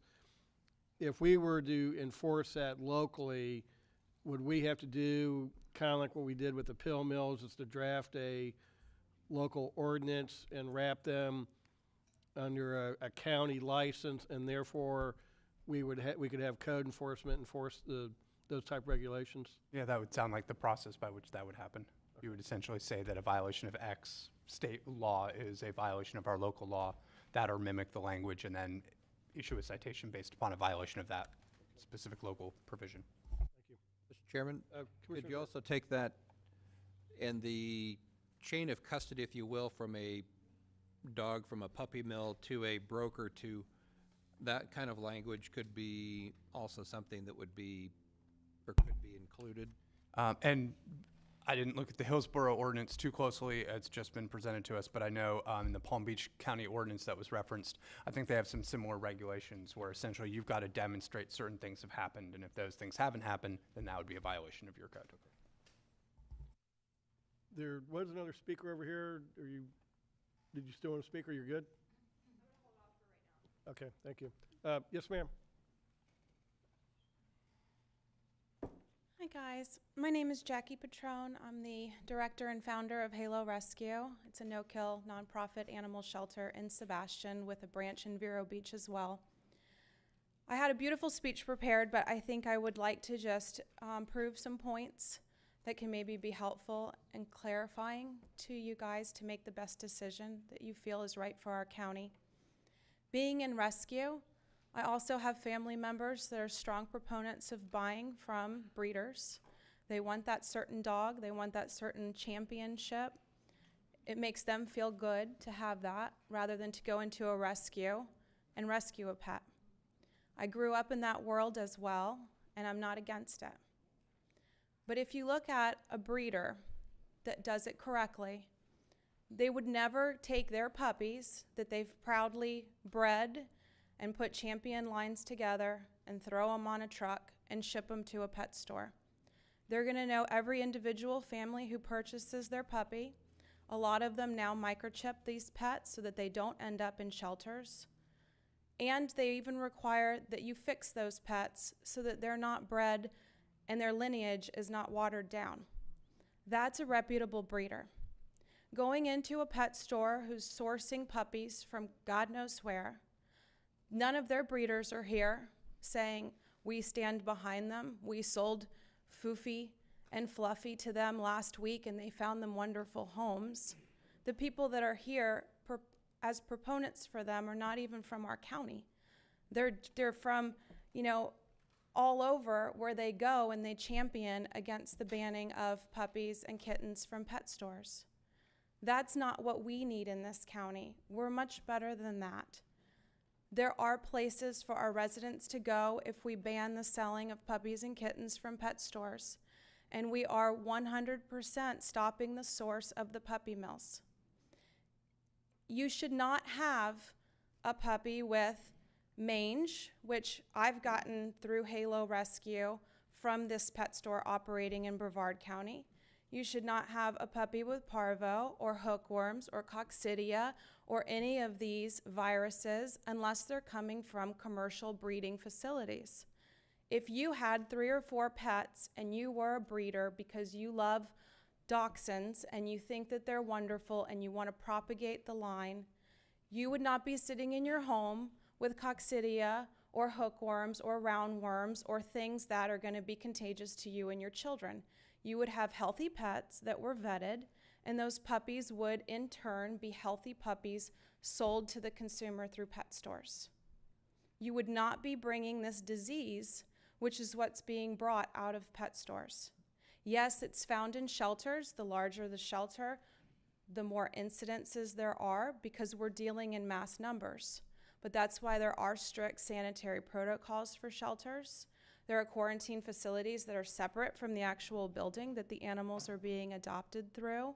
And we're getting these animals from sick pet stores almost weekly. They go, they spend their hundreds of dollars, sometimes thousands. The story's the same. They walk into the store, they feel terrible for the animal in there. They fall in love. They now feel like they're rescuing this pet store purebred puppy. They take it home, it gets sick, they go back to the pet store owner or manager, and they get bullied and they get mistreated. And a lot of them don't stand up. They either take it on their own and try to afford it, or they turn to rescues for help. And now you have the devastated owner who now has had to surrender their $1,500 puppy because they feel like it's gonna die and they don't have a way of treating. And you have a very sick. We got an Akita puppy named Kivo, and a lot of people saw his progress through Facebook from this exact same pet store. He came in bloody. You didn't even know what color breed he was. He ended up being a white, beautiful dog. But his pain was so severe because it was young kids who bought their first puppy and they went back for help and they didn't get help and his health declined and they didn't know what else to do. So luckily, we were able to save the puppy. The thousands of dollars that we've put into treating animals like this is not even the point. It's the fact that now in our county, we're promoting something that's just inhumane, and it's not compassionate, and it's not for animals, and it's not for people. Also want to bring up some other points. The vet standing, Dr. Butler, in support of Mr. Doherty, they have a personal relationship. That in myself does not make me feel very comfortable with the backing or care that she's giving when she is saying that these pets are healthy. There is definitely some gray area there. Go find and outsource a different vet that you don't have a relationship with. Your staff member tells otherwise. Hold up, please. To say, their attorney says that there are no other incidents, that what happened to Nikki was a fluke. I've never heard one person come out of that store, either in Brevard or Indian River County, and had something good to say about it. I don't have one employee or one customer that purchased here that is saying something wonderful about them. I have only heard terrible things coming out of this store and this owner. Unfortunately now, in the 80s, we used to go to a pet store and play with cute, fluffy puppies, and I think that it was done better. Now, we're greedy, and profits come over the health and well-being of these animals.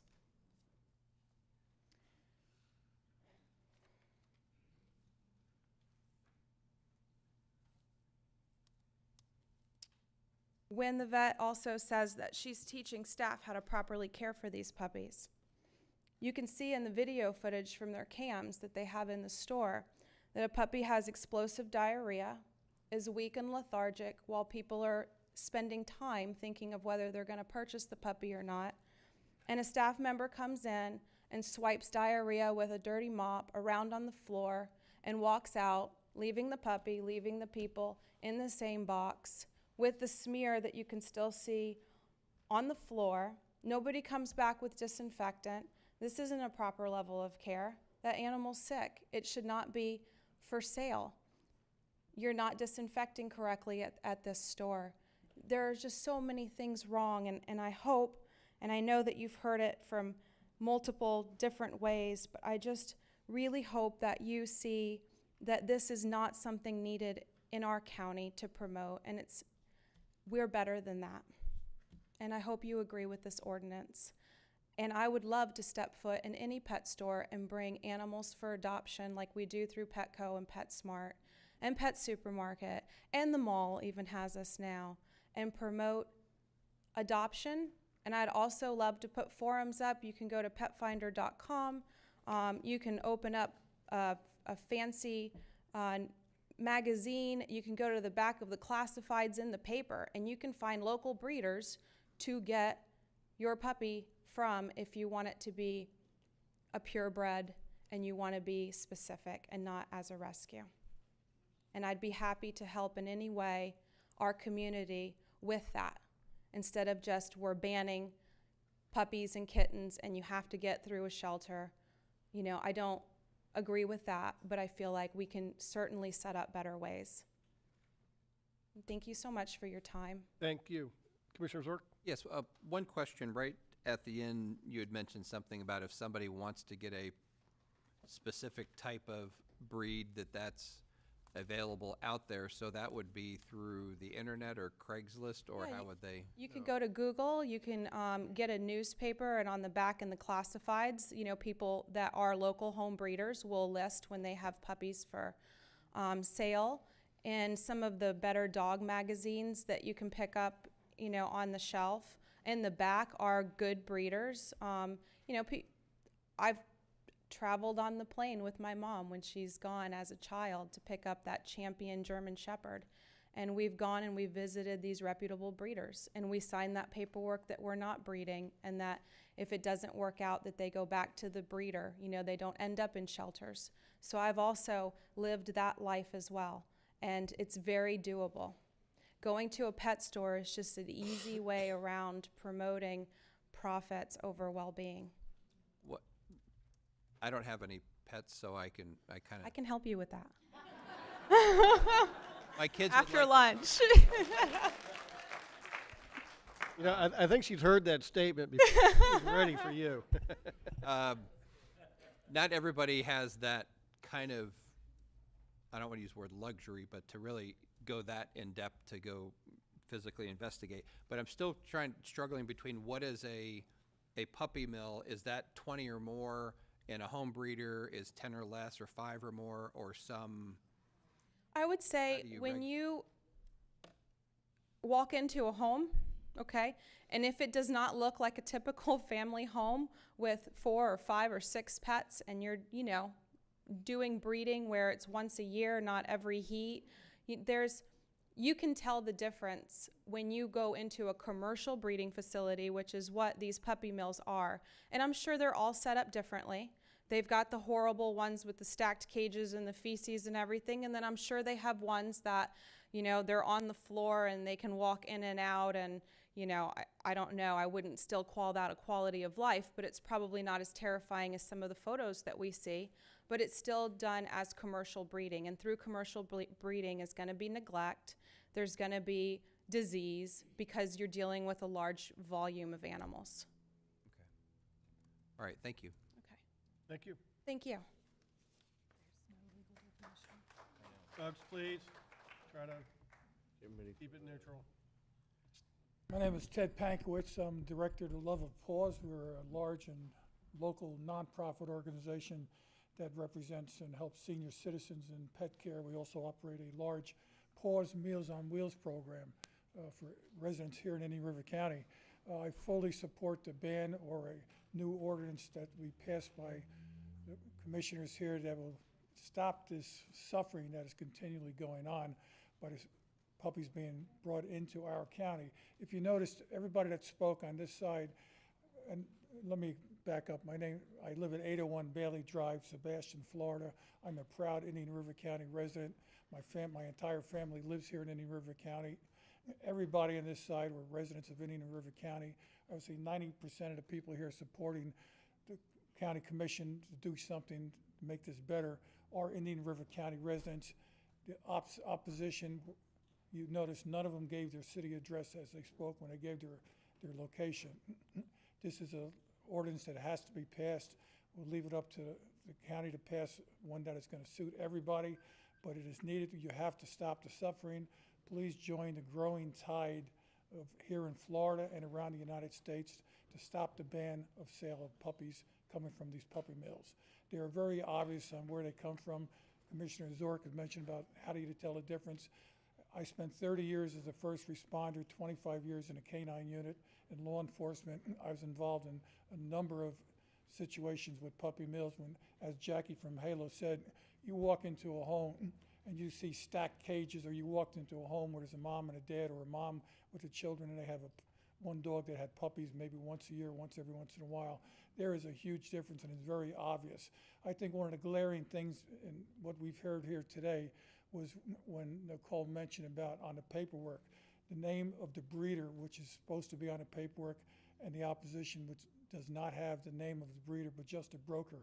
The credibility at that point has to raise a huge red flag to everybody here, either whether they're sitting here or up on a dais.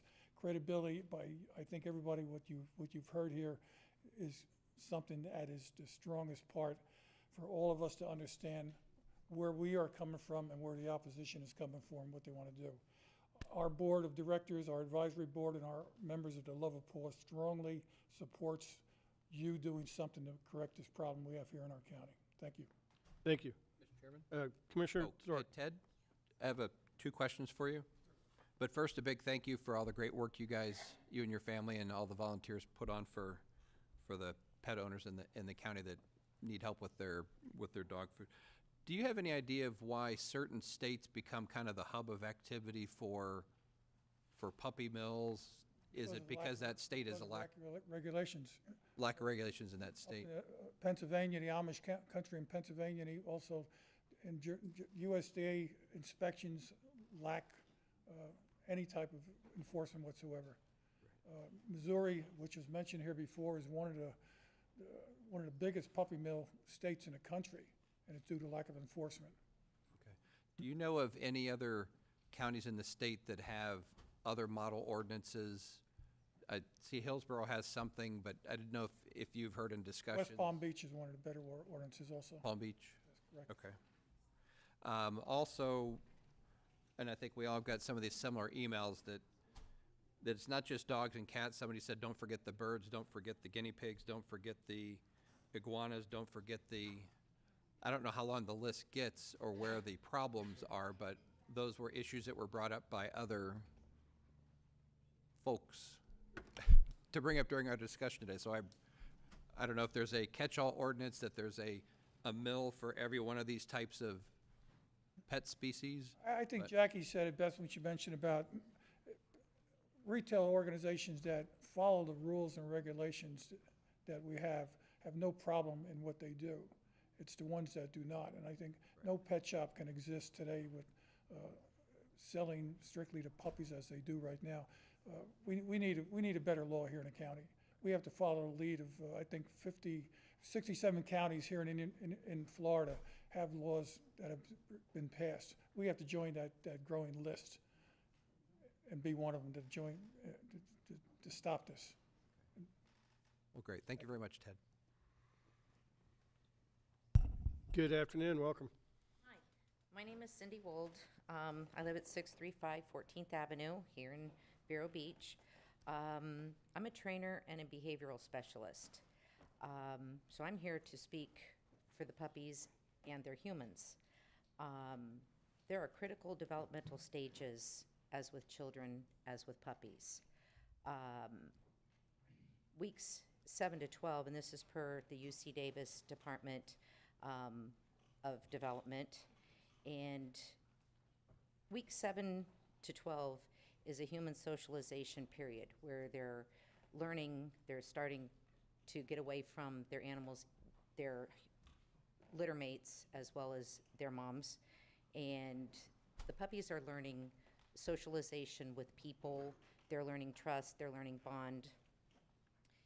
If pups even on the street, they're with their litter mates. There's no puppy that's alone on there. It's an infant. They don't have the means to learn on their own. When they're left to learn on their own, we get into fear periods. All they can do is fight or flight. They learn to protect themselves. They don't learn their social skills when they're isolated. They go from their litters in a responsible atmosphere. They go from their litters to a home. They learn bonding. This is a critical period for bonding. In shelters, when we have puppies in shelters, the volunteers that work with them, they don't have people coming in off the street, holding them for 2-3 minutes, 20 minutes, and putting them back in the cage and having person after person come in there. They don't learn to bond. They learn, you pick me up, you put me down, I have no say in this. And that develops a mistrust of people. These imprinting periods often last a lifetime. We get these people that take them home. They often have big difficulties with bonding with their humans. Their bite inhibition, when they learn, yes bite, no bite, how hard to bite, those were not imprinted. They learn to protect themselves. I bite when somebody comes at me and I have no choice in the matter. I've had to help lots of people who thought they were getting this puppy and it turns out not to be what they wanted. because it was psychologically damaged, because in its growth and development periods, it did not receive the imprinting that is necessary developmentally for this dog. And different breeds have different characteristics. You go with your herding breeds, there are different characteristics than the retriever breeds, than the working breeds. People know stereotypically, hey, you pick a puppy not because it's cute, you pick one that's supposed to be right for your family, for what time you have, what you're going to do with it, what your family is going to do with it. Breeders will do that. Yes, I buy my dogs. I do sports. I take my dogs everywhere. I changed my occupation from a nurse to open a daycare and training center. So we'll go back, still sticking it up for the dogs. In shelters, they have a volunteer or two. Not every volunteer that comes by gets to work with this dog. They do imprint. They do their bonding periods. They do learn that people are safe. When you have everybody coming and going, they don't bond. They don't learn that people are safe. My training, any of our training, the human socialization period. Puppies should meet this many people. Meeting this many people does not mean that people get to touch you. Any of you guys, you go out, you have children, you're at the park, you're down at Oceanside Business Association's concerts in the park, and somebody comes up to you and says, oh my gosh, your daughter is so cute, can I touch her? You probably would say no, but people come up and want to touch your puppy. My answer is no. All of my training, my answer is no. You can look at it, you can be gentle and calm around it, but if it would like you to touch it, if you will give it a moment to warm up to you, to smell you, to any of those, then you may or may not get to touch my puppy or any of the other puppies that I'm training. But we don't have people coming up inadvertently, opening cages, handing the dog to somebody, touching it appropriately, mostly inappropriately, and then it goes back to the cage. We don't learn trust. We learn that people come and go. We don't have any bonding skills. Bite inhibition. We learn to stick up for ourselves. What other choice do they have? This is not how it works in a shelter. It's not how it works with dogs on the street. None of these ways are how puppies develop appropriate lifelong skills. So I see behavior problems. I do training. So I have these people coming to me with lack of bonding skills. The dog just wants to be by itself. It wants to go hide either in its crate or it goes hide somewhere, because if it's in its crate, it's trapped.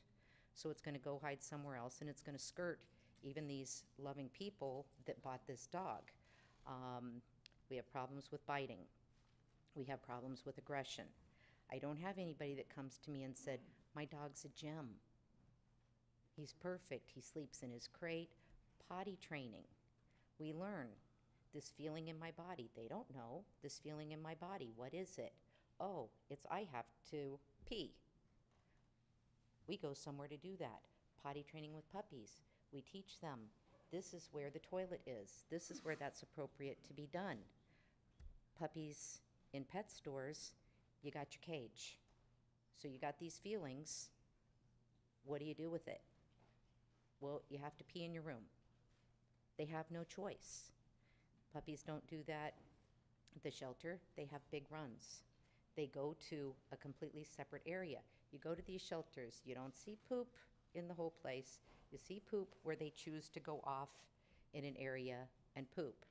In the houses, yes, we put down pee pads while we're teaching them that this period, this is where we go. You've got this feeling. We usually see it when people are around watching their puppies. They get a look. It's like, I'm looking for something and I don't know where it is, or they have this cute little look that I have a feeling. I have a feeling. And most of us know, pick up your puppy and head them where you want the toilet to be.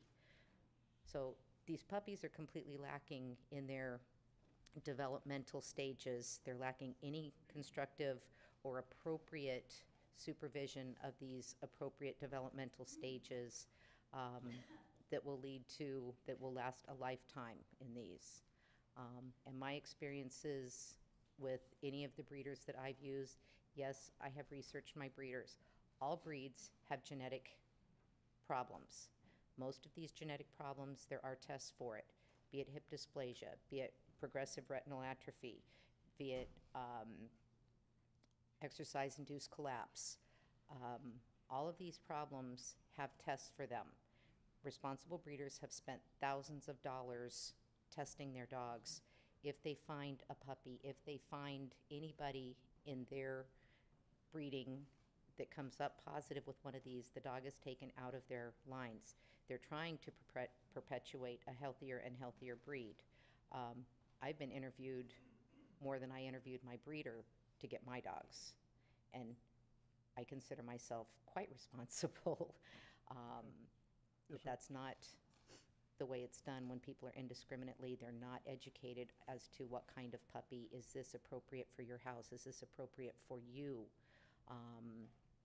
That's not being done when any check for however much it is buys you that puppy. That's not doing the puppy any service. Okay. Thank you. Yes, ma'am. Good afternoon. My name is Joanne Hall, and I reside at 1869 Gray Falcon Circle Southwest in Falcon Trace. Anyway, I have spoken in the past when I had first gone into the store that's in Mention that I've had experience with dogs because I've had a pet store myself back in the 80s when it was, a totally different world than what it is now. And I also am an AKC registered breeder, and I used to breed Afghan hound dogs and show them around the United States and Canada and throughout the world, like South America and stuff like that. So I can answer some of your questions as far as like how do you find a local breeder. And if you go to the AKC website itself, they have a list of breeders that are legitimate AKC registered breeders that you could contact. And we do have a kennel club here right in the Treasure Coast. It's called the Treasure Coast Kennel Club. And I'm sure if anyone was interested to purchase a dog, they would be able to guide them as to who they know as far as breeders are concerned. My store was a little different because I specialized in exotic birds. And when I did have a few dogs, they were all in playpens, never a crate. I was opposed to that since I have been showing dogs most of my life. Since 1979 through 1991, I was showing Afghan hounds. I do have magazines, which my photographs are in. If you're interested. If not, that's fine, But anyway, I'm trying to talk from the heart. This pet store, in reference, I believe the day I walked in there, I approached one of our commissioners and said that they were full of sick dogs. You could smell parvo, the disease of parvo in the air, which is an airborne bacteria that kill dogs. And the conditions were deplorable in that store. I've only had really two passions since moving up from Broward County. One was to stop the trains, and the other one is this pet store. It's deplorable. I'm familiar with Petland in Miami, and that's another one that, needs to be shut down. Coming from Broward County, but I've been a resident here since 2011. I don't see how you could even allow this to continue like this. My store, when I was in Davie, Florida, I had to have a city license, a county license, and also a state license to be able to operate my pet store. The name of it was Pets Are Friends in Davie, Florida on University Drive, not to be construed with another pet store that's right down the street. If I could be of any help to you guys, I would be more than willing to help you in any manner. We were governed, we had inspections in our store, and you never knew when the inspectors were coming in. And I do believe there was county, and also we were licensed for the freshwater and game at that time. and we were given a class license as to what you were able to sell in your store. So I had exotics, which included monkeys, and you had to have a certain size cage in order to be able to house a monkey in. You really had to, we were governed pretty tightly back then. I think the laws have slacked up tremendously compared to back in the day in the 80s and the early 90s. I just wish that you guys would get some type of statute here to eliminate the dogs being sold from puppy mills. Missouri, Kansas City, Indiana, they were known back in the day to be puppy mill areas. I just purchased a rescue dog. I no longer can deal with the code of having an Afghan hound dog for hours and hours of grooming. So I rescued a dog from down the street, okay, and west of Stewart. And that dog came with a health certificate, and I will be glad to provide it to you guys or to commissioners here. I apologize for that. And I was able to take that dog that I rescued to my own veterinarian for him to do a physical, which is a local vet here. And after speaking with my veterinarian, he had said that he has seen several sick dogs from that store that he's had to treat. And he didn't want to step forward, but if you guys would like to, you know, a case by case, he'll be glad to answer any questions for you. And maybe you may want to interview some of the veterinarians in town to see how many dogs have been really come from that store that are ill. And thank you for your time today. Thank you. Commissioners, I think we'll take one or two more public comment and then another brief break, if that makes sense to everybody. Sounds great. Thank you. Good morning. Good afternoon. Daniel from the Humane Society of Vero Beach and Indian River County. I'm their Director of Animal Protective Services. And as we've heard here this morning, this is a highly complex issue. It has many, many facets to it. I can tell you that as a court-appointed humane investigator, the case that Ms. Capobianco brought up today is by far not an isolated incident. These are incidents that we see, unfortunately, fairly frequently. We're also seeing animals that are turned into the Humane Society that have been purchased locally from the individual that spoke here today.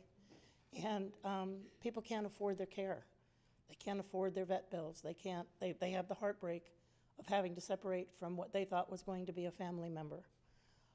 The other thing that is of great concern is, as a Humane Society, we have certain protocol and care and OSHA requirements that we have to follow to protect our staff. And when I hear of orphans that are being employed or volunteering or working in an environment where there's no personal protection equipment or guidelines with things that are considered to be zoonotic, transferred from animal to human and vice versa, it's of great concern. Because again, as an employer, we need to protect both the public coming into our animal shelter to adopt. We also need to protect our workers. And unfortunately, Indian River County, as a matter of fact, last March, we had an incident in Indian River County, and it's not unusual for people coming into town because they know we have no ordinances, selling puppies in parking lots and gas stations and Wawa and Home Depot and places like this, because they know that other than animal cruelty state statutes or the statute which requires them to have an 8-week-old puppy with a health certificate, we have no other guidelines to stop this. So they come to Indian River County, and many of our surrounding counties, to answer Commissioner Solari's question about the breeding, many of our surrounding counties actually have what's called a breeder's permit. You know, if someone wants to breed their animal, they apply to the county, they get a breeder's permit for a nominal fee, simply because, again, statistics show that if you're going to produce a large number of animals, the chances are you are going to impact those services in a particular community. And our Humane Society statistics that we gather have shown that 72% of the animals entering our shelter are unsterilized. So again, if we can educate these breeders that want to breed and have every right to breed animals and sell their animals legitimately, promote spay-neuter so that they don't impact the public. They pay that fee for their breeder's license, which again, if they're going to advertise their puppies for sale, that breeder's license needs to be advertised. They actually get a license number so that they can legitimately operate a business of their choice. So again, I would really encourage that we look into an ordinance. Palm Beach ordinance, if you haven't had the opportunity to read it, is extremely comprehensive. It covers, I would say, 99% of what we've discussed here today, while allowing businesses to operate legitimately. And it protects the consumer, it protects the shop owner, and it protects the employees. So I thank you very, very much, and I look forward to hearing or helping in any way that we can. Thank you. Thank you. This lady here was in line first, and then we're gonna take a break after her. We'll have more public comment when we come back, but we do need to take a brief break, okay? Yes, ma'am, welcome. Commissioners, my name is Lois Wolf. My address is 4415 9th Manor Southwest in Vero Beach, Florida. I am here in total support of a ban on the sale of pets in pet stores, dogs and cats. I am a very passionate animal lover and a very proud supporter and volunteer for Halo Shelter, where I see many, many, many, even purebred dogs and cats and even puppies come into that shelter, get phenomenal care, but we have to stop the overflowing tide of these animals into shelters. There are huge amounts of resources and finances that are put into shelters like Halo, like the Humane Society. And somewhere along the way, we have to, even as a United States, shut down dogs and cats that have become a commodity and overproduction. I only want to make one other comment as a personal testimonial. I have had numerous purebred dogs in my lifetime of many different and some unusual breeds. Not one of them ever came from a pet store. There are reputable rescue organizations for just about every breed of dog on the planet. Reaching out to those rescues and being able to take in and adopt those animals at much less of a cost. Simply, mostly just the cost that it took that center, that individual, that rescue to take care of that pet. And I speak specifically and have to tell the story of Min Pin Rescue. The Min Pin Rescue organization actually started in Florida. And it has organizations and rescue groups in just about all 50 states. And they are more than happy, even in terms of distance, to get their dogs adopted. And will do everything to get those animals even to distances through the help of their rescue partners. And that's the truth for many of these rescue groups and organizations. So I see absolutely no need for anyone, any pet store, to need to sell puppies or dogs and cats. Thank you so much, and I look for your support on the ban of the sale of pets in Indian River County pet stores. And let's join the other 50-plus counties in the state of Florida that have also joined that effort. Thank you. Thank you. We'll go ahead and take about a 10-minute break here, then we'll come back and pick up where we are. Thank you.